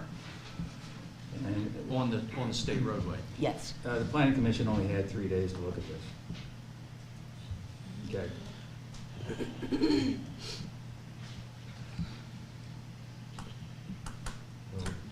That completes the list of the waivers. If there's any other questions. Well, how do you want to do this, John? You want to go through the letter and point out the highlights or the lowlights, or what? I mean, I have a few questions, but, John, what do you think? Well, What would the board like to do? Well, I think there's some outstanding things that we want to. let me, Look at, right? if I could, let me pose a question to Jim here. I would imagine that if you'd had your druthers, you would prefer a decision on the waiver sooner rather than later, so that you can then get closer to the final design, as opposed to leaving that hanging, right? So there's two ways to do this, as I see it. One is for us to take a vote on each of these waivers tonight, or have a further discussion with the planning commission, since they didn't have a chance to really, I don't think, thoroughly look at this, for the ones that they didn't vote on, in 2010. So those are the two options. Can I ask a couple questions? I think there's a third option. I think the third option is to discuss it, have the solicitor draw up a resolution and bring it to us. Well, I was going to raise that. I don't have a resolution here because I don't know where you are on this, but let me just ask a couple of questions of Jim or John. The homeowners association that's referred to That's right. appears to have some or will have some responsibilities, for example, to maintain stormwater facilities, et cetera. But this is a rental community, as I understand it. I have trouble in my mind understanding how renters would pay, I guess, to be involved in a homeowners association. Will they be assessed? What if the renters just say, we don't want to be part of it? Does it fall back to the owner? I mean, I have not seen a homeowners association in a rental community. If it's rental, the owner would be responsible. All right. So does that mean that there's a chance this will be a condo or something like that? It's a chance there will be a condo. Should we nail that down now, or does that come later? No, we can make the agreement subject to whether it's a private owner or a condominium association. All right. They would take the responsibility. So if it's a rental, the owner, now this leads to, you don't have to answer this, as you know, but you're gonna develop this yourself, or you're gonna sell it? I don't know. It's been a fun 5 years trying to get an approval, you know. You've come a long 5 years, way. I may be dead.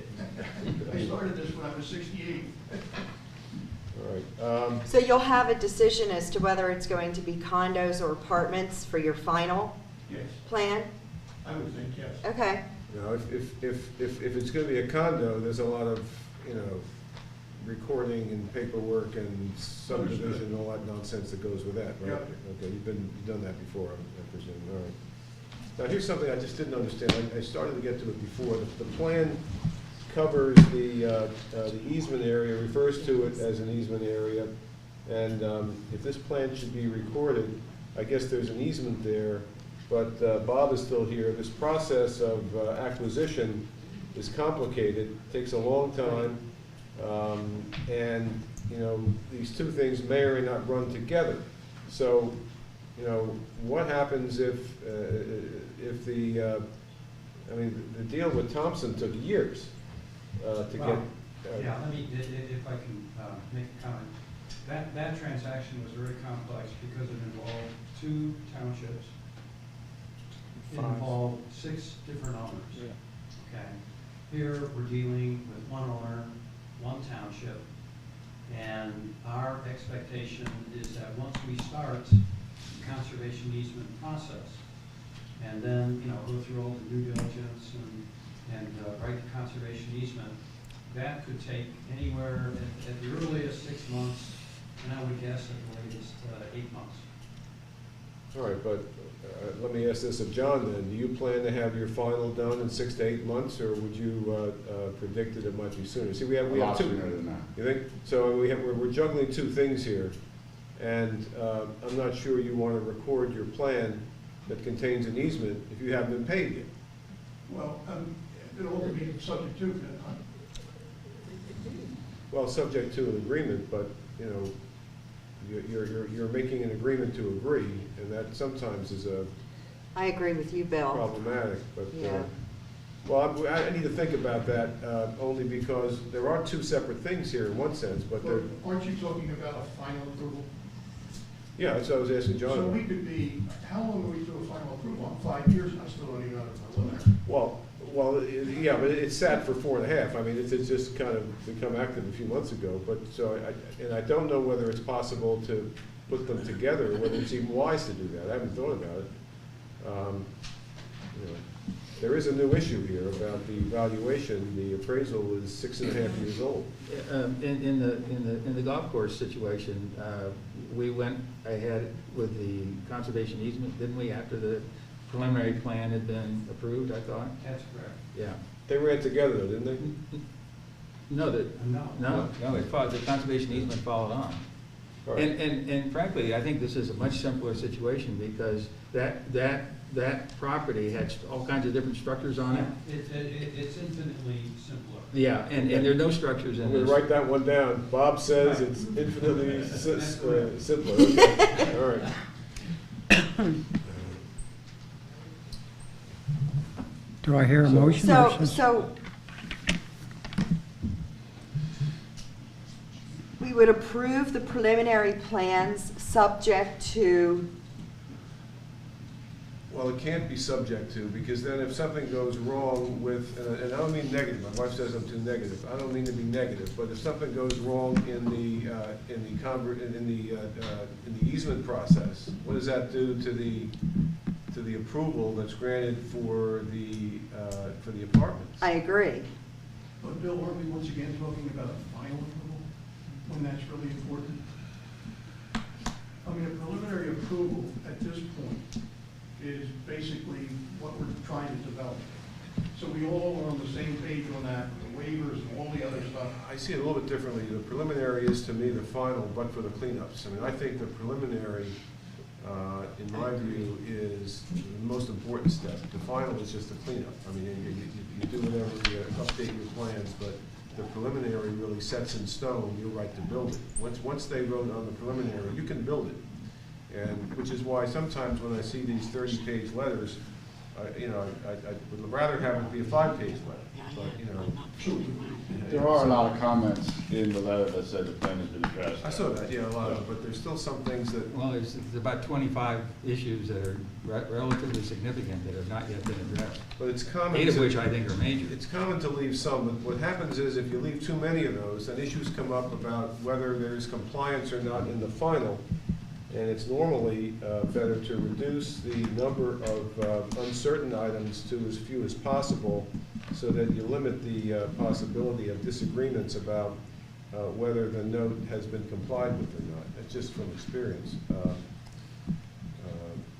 Now, some of these on this list are naturally, I think, in the window between the preliminary plan and the final plan, like MPDES permitting. That's usual for, yeah, that's fine. Yeah. Am I hearing from my colleagues that we're going to make a decision this evening or are we going to move it to the... I'm not ready with a resolution. Let me ask a few more questions. On the traffic have to follow Bill's study, lead. John, was there any question about that trestle and that turn into the sewer authority? No. There was no issue about that because they've been complaining about, whether that's, they've been raising the issue of whether that's safe or unsafe, but that's not an issue as far as you're concerned? No, It's not because at your this time. driveway? Pretty You're concerned removed. Mostly with the driveway, is that Yes, correct? correct. And you're going to update your environmental impact statement? Correct. And the traffic study Correct. is going to be updated. I saw someone there today. Yeah, they're updating counts. Okay, so if there's no HOA, then the owner will own the stormwater facilities. And, Correct. we have one of those agreements now, the best practices agreement, you've seen them, that has to be part of the package. Okay. Yeah.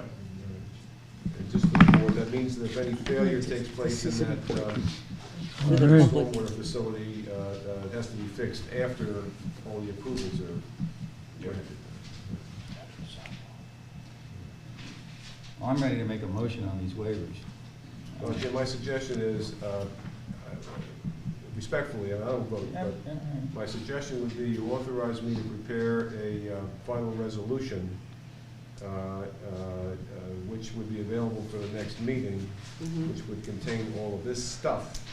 But I do think that there needs to be some discussion about the two issues which I see as outstanding on the waivers list, the curbs and the sidewalk. You decide that. You can't, there's no, not allowed to meet to decide that in public, but we can send emails around and get people's thoughts and see where they are on it, and I can get some guidance in terms of what the resolution should say. Okay. So I don't, Jim, I think it might be, you know. The vote would be premature tonight? I think it would be premature to do part of it now, but let's put it all together and you'll get a chance. I'll send a draft around. You can see what I'm thinking. If you don't like it, then we'll move it around and see where we are, but. Are we past the planning commission at this point in your view? It's past the planning commission. Past the planning Yes. commission, that's why it's in Your front of us. decision, you can send it back, but I think they've worked on it. Yep. They've given their. That's correct. We either can send it back and have them review it again, or, and then come back to us and have our solicitor do a resolution per his, what he has just said just now, and/or with the comments from our engineering department, from John Gilmore Associates, and we can go from that way, or we can just go with the resolution, period. You're comfortable with an agreement that you'll comply with every comment in John's letter? Yes, correct. Every one.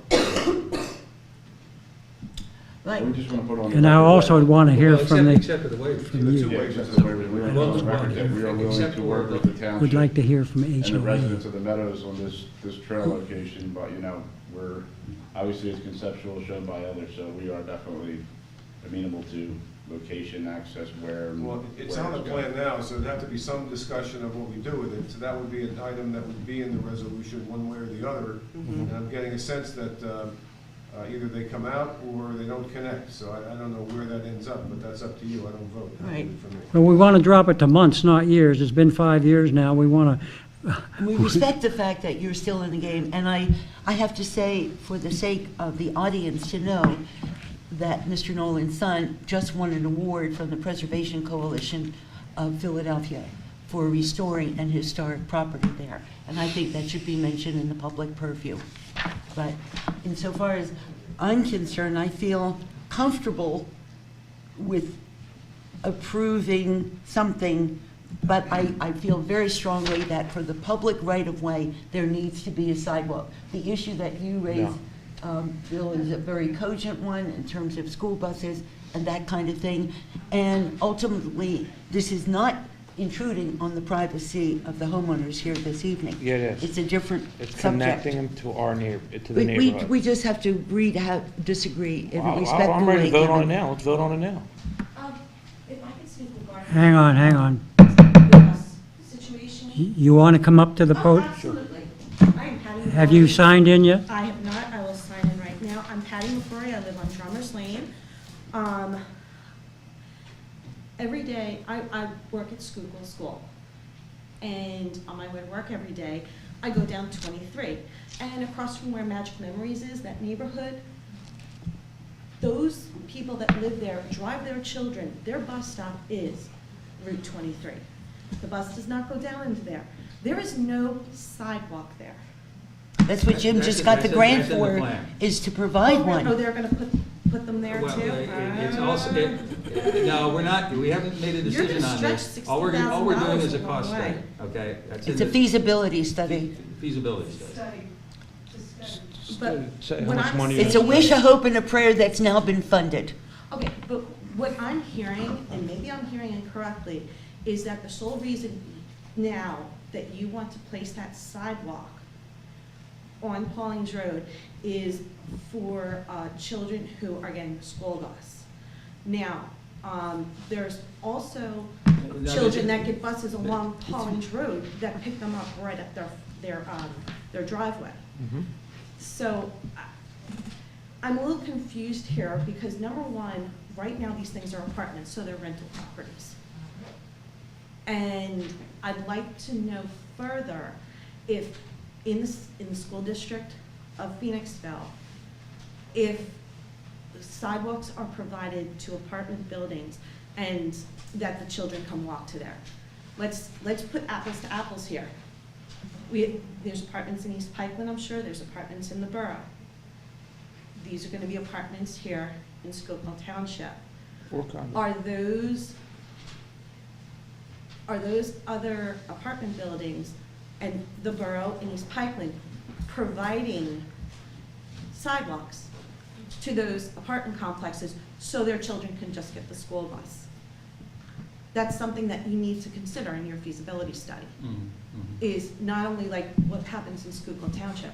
I don't know if there's other apartment complexes in Schuylkill Township off the top of my head. I know there's some in the borough. I'm sure there's some in East Pikeland. So that's something you definitely need to consider when you're planning these feasibility studies. Because it doesn't make sense to me to be putting sidewalks on Paulings Road when on Route 23 you have public transportation going there, up like where,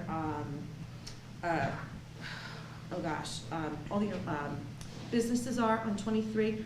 There are bus routes that go through there. There's no sidewalks there. That would make more sense to me, and as a safety issue, if people are standing there on the corner. Part of the feasibility study, Mary. Everything's part of the feasibility study. Okay, And I'm you- just putting my With 2 all cents due in. respect, you have to consider the context of when 23 was first developed. Schuylkill was a rural township. And there have not been a lot of improvement since then, despite the fact that our population density has increased a great deal.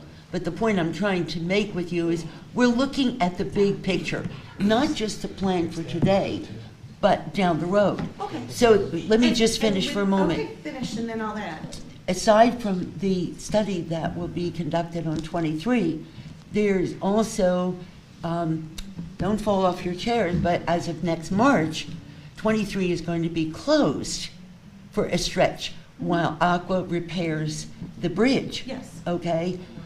As far as I'm concerned, there ought to be a sidewalk on that bridge. If they're putting in a new bridge, there should be a sidewalk on that bridge. As long as it's going to be closed, let's do it right for the future, not as it was as a country road. Okay. And also, there ought to be place, not necessarily for bicycles per se, but we need to work with Aqua and with PennDOT. And as long as we're Can we get planning back with to Mr. Nolan? Nolan. I'm sorry, Barbara. I'm not feeling I am well. getting One at a I wanna time, go one at a home, time. And I want to get back to Nolan. I was, I'm Martha, I'm sorry. just We finishing will, up. in just a minute, that's what I want to do. The bottom line I'm is, ready to go home now. I agree. the bottom line is considering a sidewalk for Mr. Nolan's developments within the larger context of thinking ahead and quite thoroughly. That's all. All right, we've had enough discussion on this, but what we need to do is find out what, for Mr. Nolan, of where he's leaving tonight, so he has an idea of what's going on. Yeah, of course, one of the big questions now after tonight is the trail. And I'm assuming that the residents are going to contact the supervisors, and the supervisors are going to get back to us as to, A, do they want a trail? B, if they do want a trail, where do they want the trail? And C, where do they want it accessed from? That's correct. And we will change the plans immediately. The trail is from the township, whatever the township wants, we got it. We just have to know. Fine. This is the first time this has been discussed. That's why I sent it back to the HOA. It's up to you people to get together and for you to make your decision. Come back to us. Let me just, one question. How did the trail become for the meadows You know, it's just, if you want a trail, why not just have a walking trail around if it's in the wooded lot? That's what we don't understand. Why does it have to be connected to Tory Lane? Where are you connecting it to? What are people walking to? Well, if you look at it, it dumps down to the railroad tracks, which now you got an issue with where it dumps down into the railroad tracks. You're now on private property, which is railroad property. Where are they going to come from? No, the question is, Yep. what are we connecting here for and here for? What is the walking trail? I mean, it's beautiful if you want to make a walking trail in here. Right. If it's for the apartment complex, but, I mean, that's the woods. I mean, they can, it's, I'm not, but. Let me give a little bit of clarification. My name is Pat McLaughlin. I appreciate your passion on the matter of trails. I live at 339 Drummers Lane, which The other is... side. The other side. Mike, the other side. This is 339 Drummers Lane right here, with the walking trail. Can you get out of the way so we can see? About 20 feet of my property. Oh my God.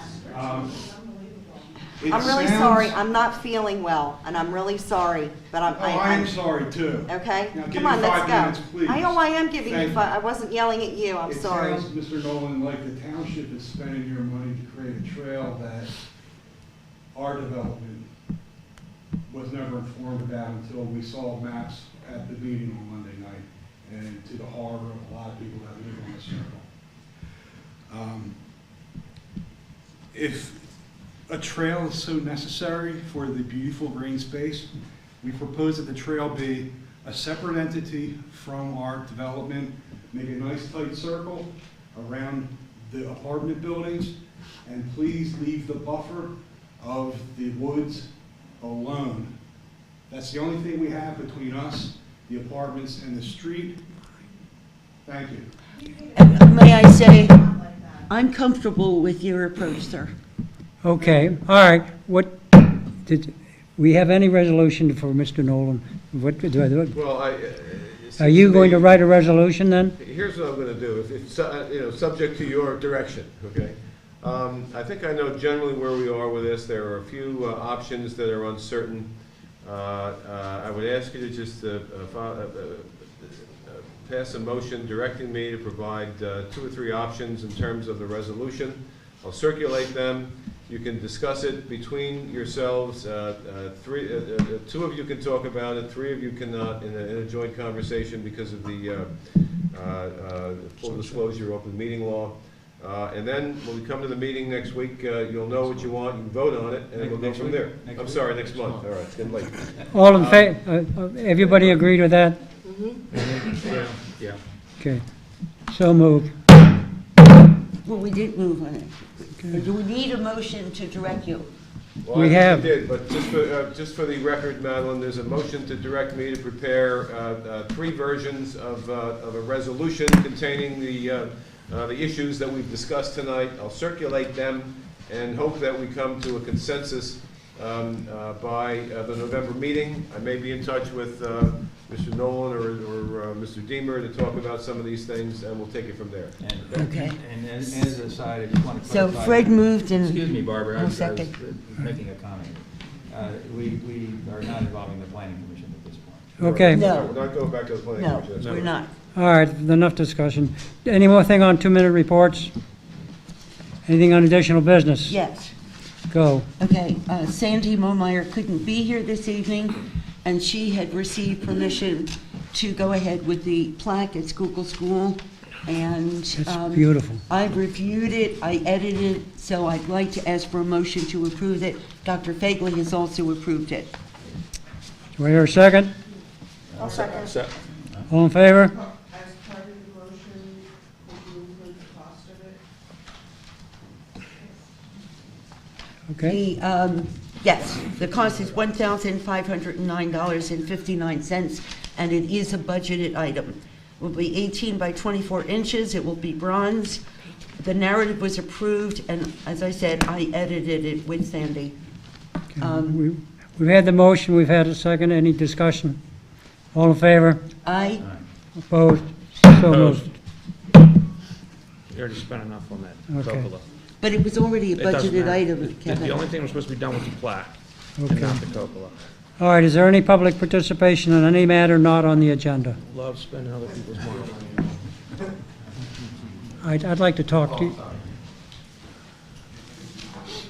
Okay, Jim Bob, Keller. I want you to stick around for executive session. Yes, Mr. Keller.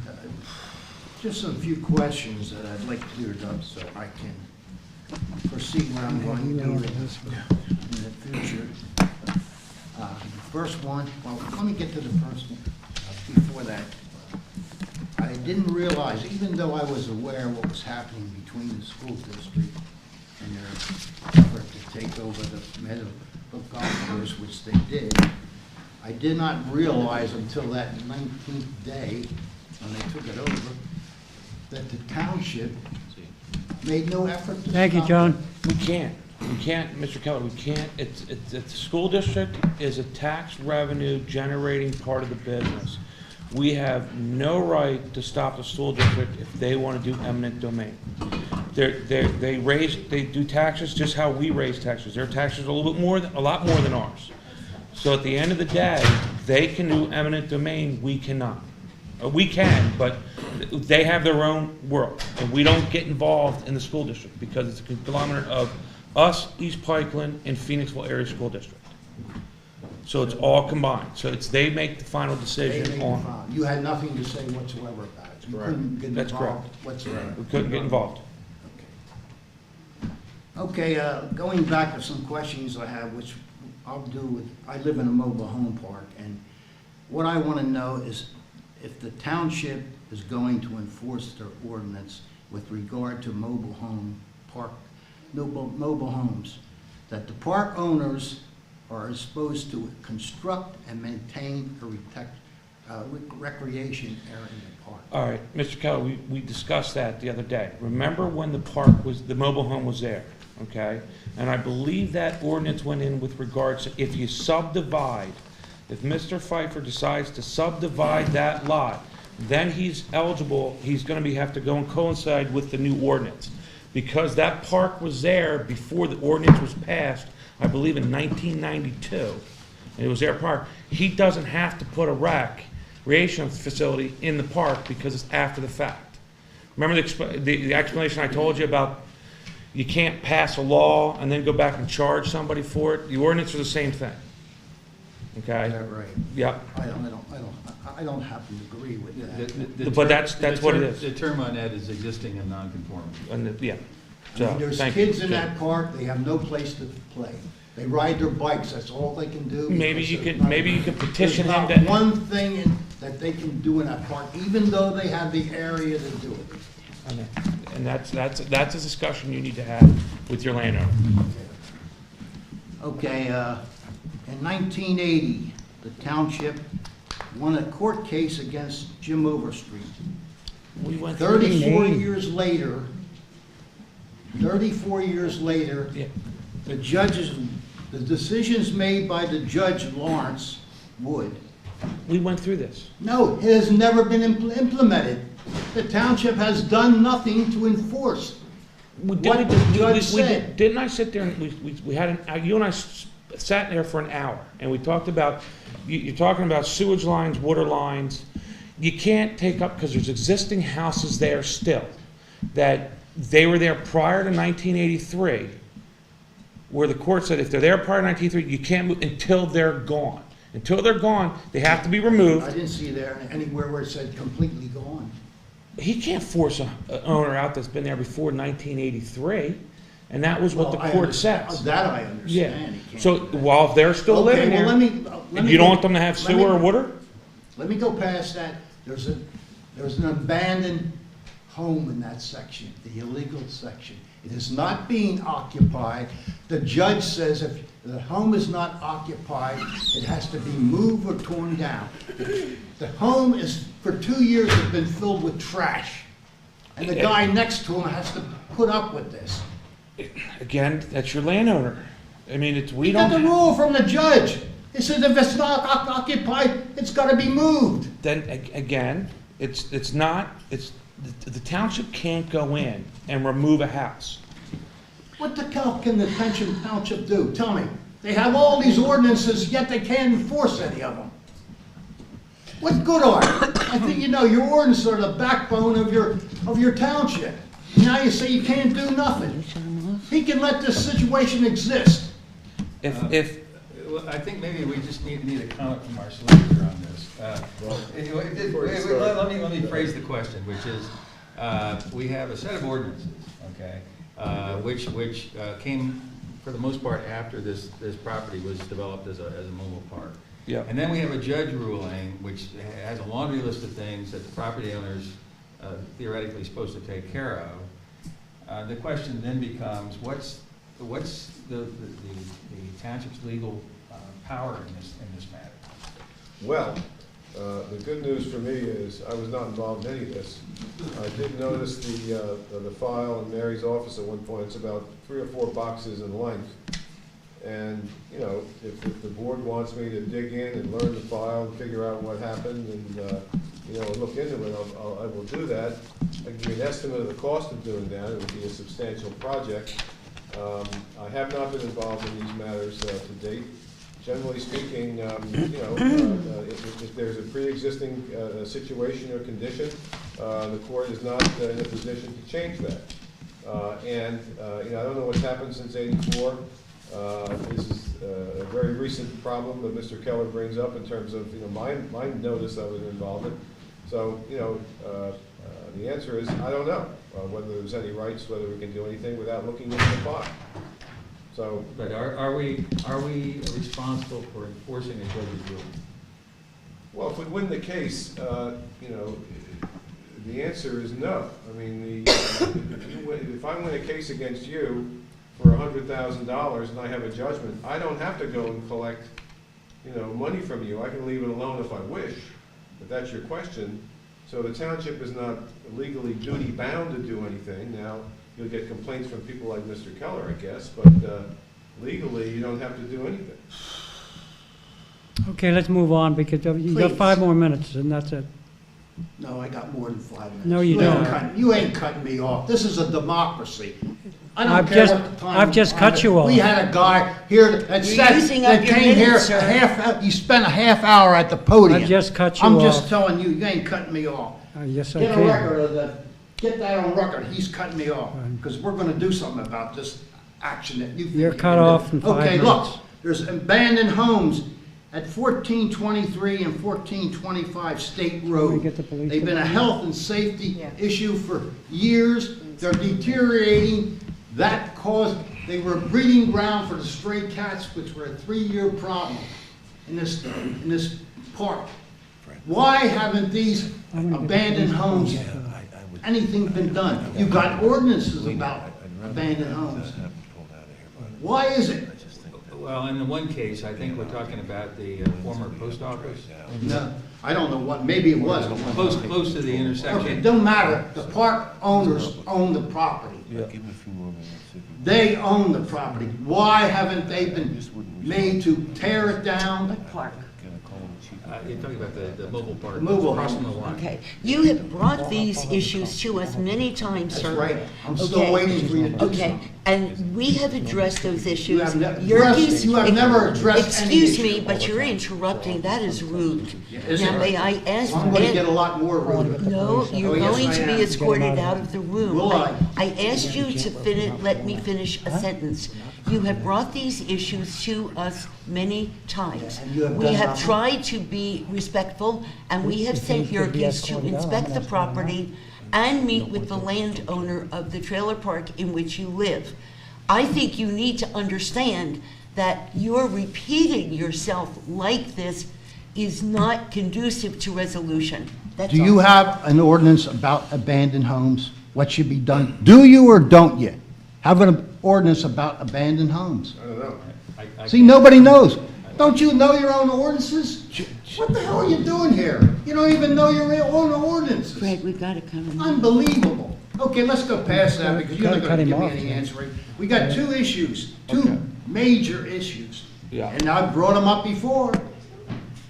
Propane tanks Mr. Keller, we Not already. only in the park, outside the park. We already explained it to you. The state's in charge of that. We don't control the propane tank. So again. Everybody's in charge, the park owners, the township, It's a state the issue. propane companies, they're all part of that. I'm trying to get the Nobody police up wants to here. do anything, and I'm telling you this, if there's an explosion in that park Then from a propane tank, and you know there's no protection in mobile homes, it'll blow them right off. I want to get the police. And you know who's gonna be liable? The township. You can't do it. The township's gonna be liable because they know this problem and they have done nothing. And I've informed their insurance company too. Okay. So they're aware of it. Okay. So if Perfect. some disaster happens, they're not gonna pay, and this township is gonna go bankrupt, let me tell you. Okay, and the final concern is, your final, you said you The had two. final concern Yeah, is the okay. guy who's still setting fires on Pot House Road, right next to the woods of the mobile home park. And he does this 4 or 5 times a week. This is a pleasure fire, yeah. The guy's a head case. But, He sets, wait a minute, he sets these fires and they go till after 10 o'clock. it does, And there's they- no They time. go to after 10 o'clock, 3, 4, 5 feet high in the air, on a little round Thank you cylinder. very much for sharing your thoughts. Yeah, right. Your time Let- has let the- ended. Let the mobile home burn down, right? Your time Then you won't has- have any problems Your with the time, mobile sir, home has problem. ended. We have given you the courtesy. You Thank are ended, let me tell you. Thank you for sharing Thank your you. thoughts this evening. You are. We need to move on, Fred. Any other public participation? Yeah. All right, we want to move into No, executive. no, no. We have one more person. Oh, I'm sorry.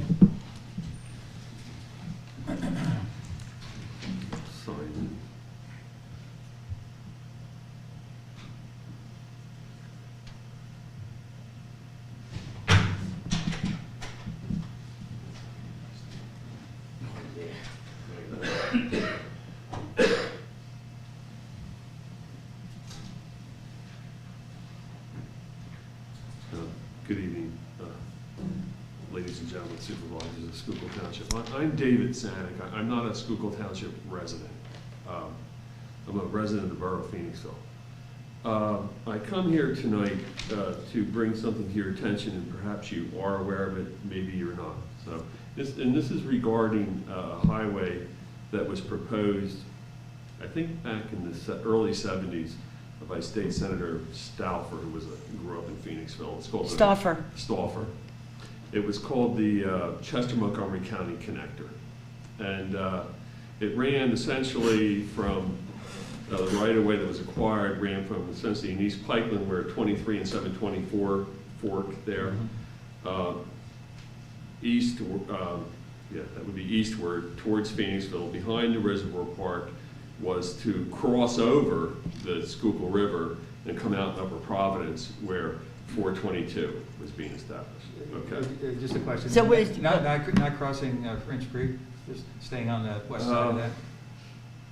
I don't have Okay. I don't have a map of it All right. to give you that answer. Are you talking about the original plan for 422? I'm talking about. There was supposed to be no. a connector into the borough of Phoenixville. That was opposed by a businessman who owned a hardware store at the corner of Bridge and Church Streets. That could be. I don't Having have lived that. here for 42 years, I know this history. Unfortunately, there were some people who were spoilers in what could have, would have, should have been. So what's the concern? My concern is this, and I've heard the term, what they're doing now, there was apparently a lawsuit by Cutler Group against East Pikeland Township, which overdeveloped was Cutler Group won. And well, they didn't really win it, they came to a settlement. And part of the settlement was that they entered into an agreement with PennDOT, and that PennDOT would abandon that part of the right-of-way in East Pikeland Township to East Pikeland. And then Cutler Group could use that right-of-way to build houses on it and put some public road improvements. I don't have the whole picture. I've been writing letters to PennDOT, writing letters to East Pikeland, and trying to gather the information. Make a long story short, and part of this, I did get a letter back from PennDOT saying that Well, yes, we are abandoning that part of the spur right away, the Chester Montgomery County right away. We're abandoning that in East Pikeland, but we're hoping in the long term that they're going to put some kind of spur off of that, like a little road off of it, which will reroute 113 up to that intersection, supposedly what they've been calling the northern relief route, which would come in behind Phoenixville. What I'm saying is, when I wrote a letter to PennDOT, I'm saying, I think that you ought to preserve the connectivity, is the word I'll use, of the right-of-ways. The way, I've seen the plan, the Cutler Group, and I think that plan's actually been sold to Toll. But I've seen the plan, and what they're doing is they're putting houses right smack in the middle of that right-of-way, so it ends the connectivity. Where is Toll Brothers doing this? In East Pikeland. In East Pikeland. Yeah, but where? Geographically, if do you're you have a familiar specific with location? Crombie and Township Line Road, Right. it would be going northwest of that what they call the Bilski tract. That's the biggest farm that was in all the properties that were bought up there, if you know where that is. Where Ottinger. Are they doing single-family homes? I believe, yeah. Well, that's a good question. I believe what Cutler or Toll, I'm not sure which one knows. I was just told that verbally at the East Pikeland meeting. But they're building single-family homes, about 250 single-family homes. But another lawsuit went on against East Pikeland, which a fellow named Anderson got a favorable ruling on that. He's a developer. Yes, He's putting 300 Can't homes. keep going. I'm sorry, should I stop? No, I just want to ask, how does it affect us? Okay, Thank you, that's what I was going to ask good. you. I'm going to cut to the chase real quick. Yeah, great. Basically, you have about 1,300 new homes being proposed in that section of East Pikeland, Phoenixville.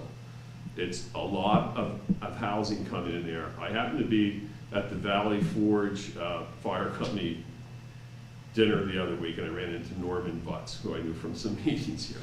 And I said, are you aware of this? Mm-hmm. And he said, I spoke with him briefly, and my own concerns are, clogging all this development. You've got 72 units here, more is coming. Mm-hmm. And I don't know how you're going to move this traffic. I don't know. But how does that affect Schuylkill Township? It's a 4-year information kind of thing. Perhaps it doesn't affect Schuylkill. Well, the thing of it is, part of the spur went through Phoenixville and then came out where Schuylkill and East Pikeland and Phoenixville come together. Yes. And the question is that still intact, or is that gone away a long time ago? I would check with Gene Crack, most importantly, Phoenixville's Planning Commission, to see how it affects all 3 municipalities. I've checked with... Or bring it to our next regional planning meeting. We need to see a real map in front of us so that we can be aware. We have a regional planning group that meets the last Wednesday of each month. Anything that is going to be approved as a development has to come to our group. I am the liaison to that group. It's important that we see what they're doing in one place and how it will affect another place. And get the maps that we can look at so that we in Schuylkill Township can make commentary on this proposed development. I'm not sure if Phoenixville has the maps. I've asked about them. I haven't gotten a whole lot of information. I've been told by the head of the right-of-way department at PennDOT at Geardy's Boulevard that all the right-of-ways are intact at this moment. Although they're in the process of abandoning a large part of it. So that's why I bring it How can the here. right-of-ways be intact if Somebody's going to build. If the developers are building houses on them? Where are they building the houses? Oh, I don't know. That's what you stated at the outset. No, they're proposing to build houses. No groundbreaking yet. Oh, no. Okay. They don't even Come to the preliminary regional plan. planning. Well, that's an interesting question that you asked, Mr. Morrison. They have a preliminary plan there from 10 years ago, from 08. But I don't want to go into all that. Come to regional planning and bring us specific Bring it to the information. Regional Planning Commission. Excuse me, answer, Mr. Fellow Morrison. supervisors. The East Pikeland came to us at a planning commission meeting several years ago now to propose a streamlining of the connection of Township Line Road coming across 23, actually involving 2 bridges. Yes. The bridge that's the Route 23 bridge and the access to that the supermarket area and the French Creek Mall. And so That's a different project. That's the Martha Watt. Yeah, Well, it you're talking about traffic, okay? Jim, what they're talking about I is think the we gotta spur that move was on. supposed to come out, go through from 422, go through Phoenixville, and come out at 113, okay? That was. Let's bring it up at the Regional Planning Commission. And 724. Okay, let's bring it up at regional Yeah. planning. Yeah, and- Give us specifics with maps and geography. Yeah, maps. We need that. Be aware, time is of the essence. I think PennDOT's in the process of abandoning it. I believe that East Pikeland has submitted, when a state organization, when PennDOT abandons a right-of-way, Again. they have to get an acceptance letter from the township who they're giving it to. I believe they passed that. Okay. And frankly, I guess once that's done, I'm not sure what the recourse is. Why do I bring it to Schuylkill's attention? Hoping that I will look into it and come to that meeting. I certainly will. Please Thank do. you. Give But us I think specific you should look into it too. black because and white traffic's only maps gonna to get look worse, at. not better. No, thank you. Okay, No, I hear you. that's Thank you. enough. Traffic's pretty bad, so, Thanks. Thank you. Thank you for thank your you. time. Thank you. All right, any other business? I'd like to adjourn the meeting and move into executive I session. so move to move into executive session. Second. Bob, I'd like you to stick around, please. I'm gonna leave 5 minutes.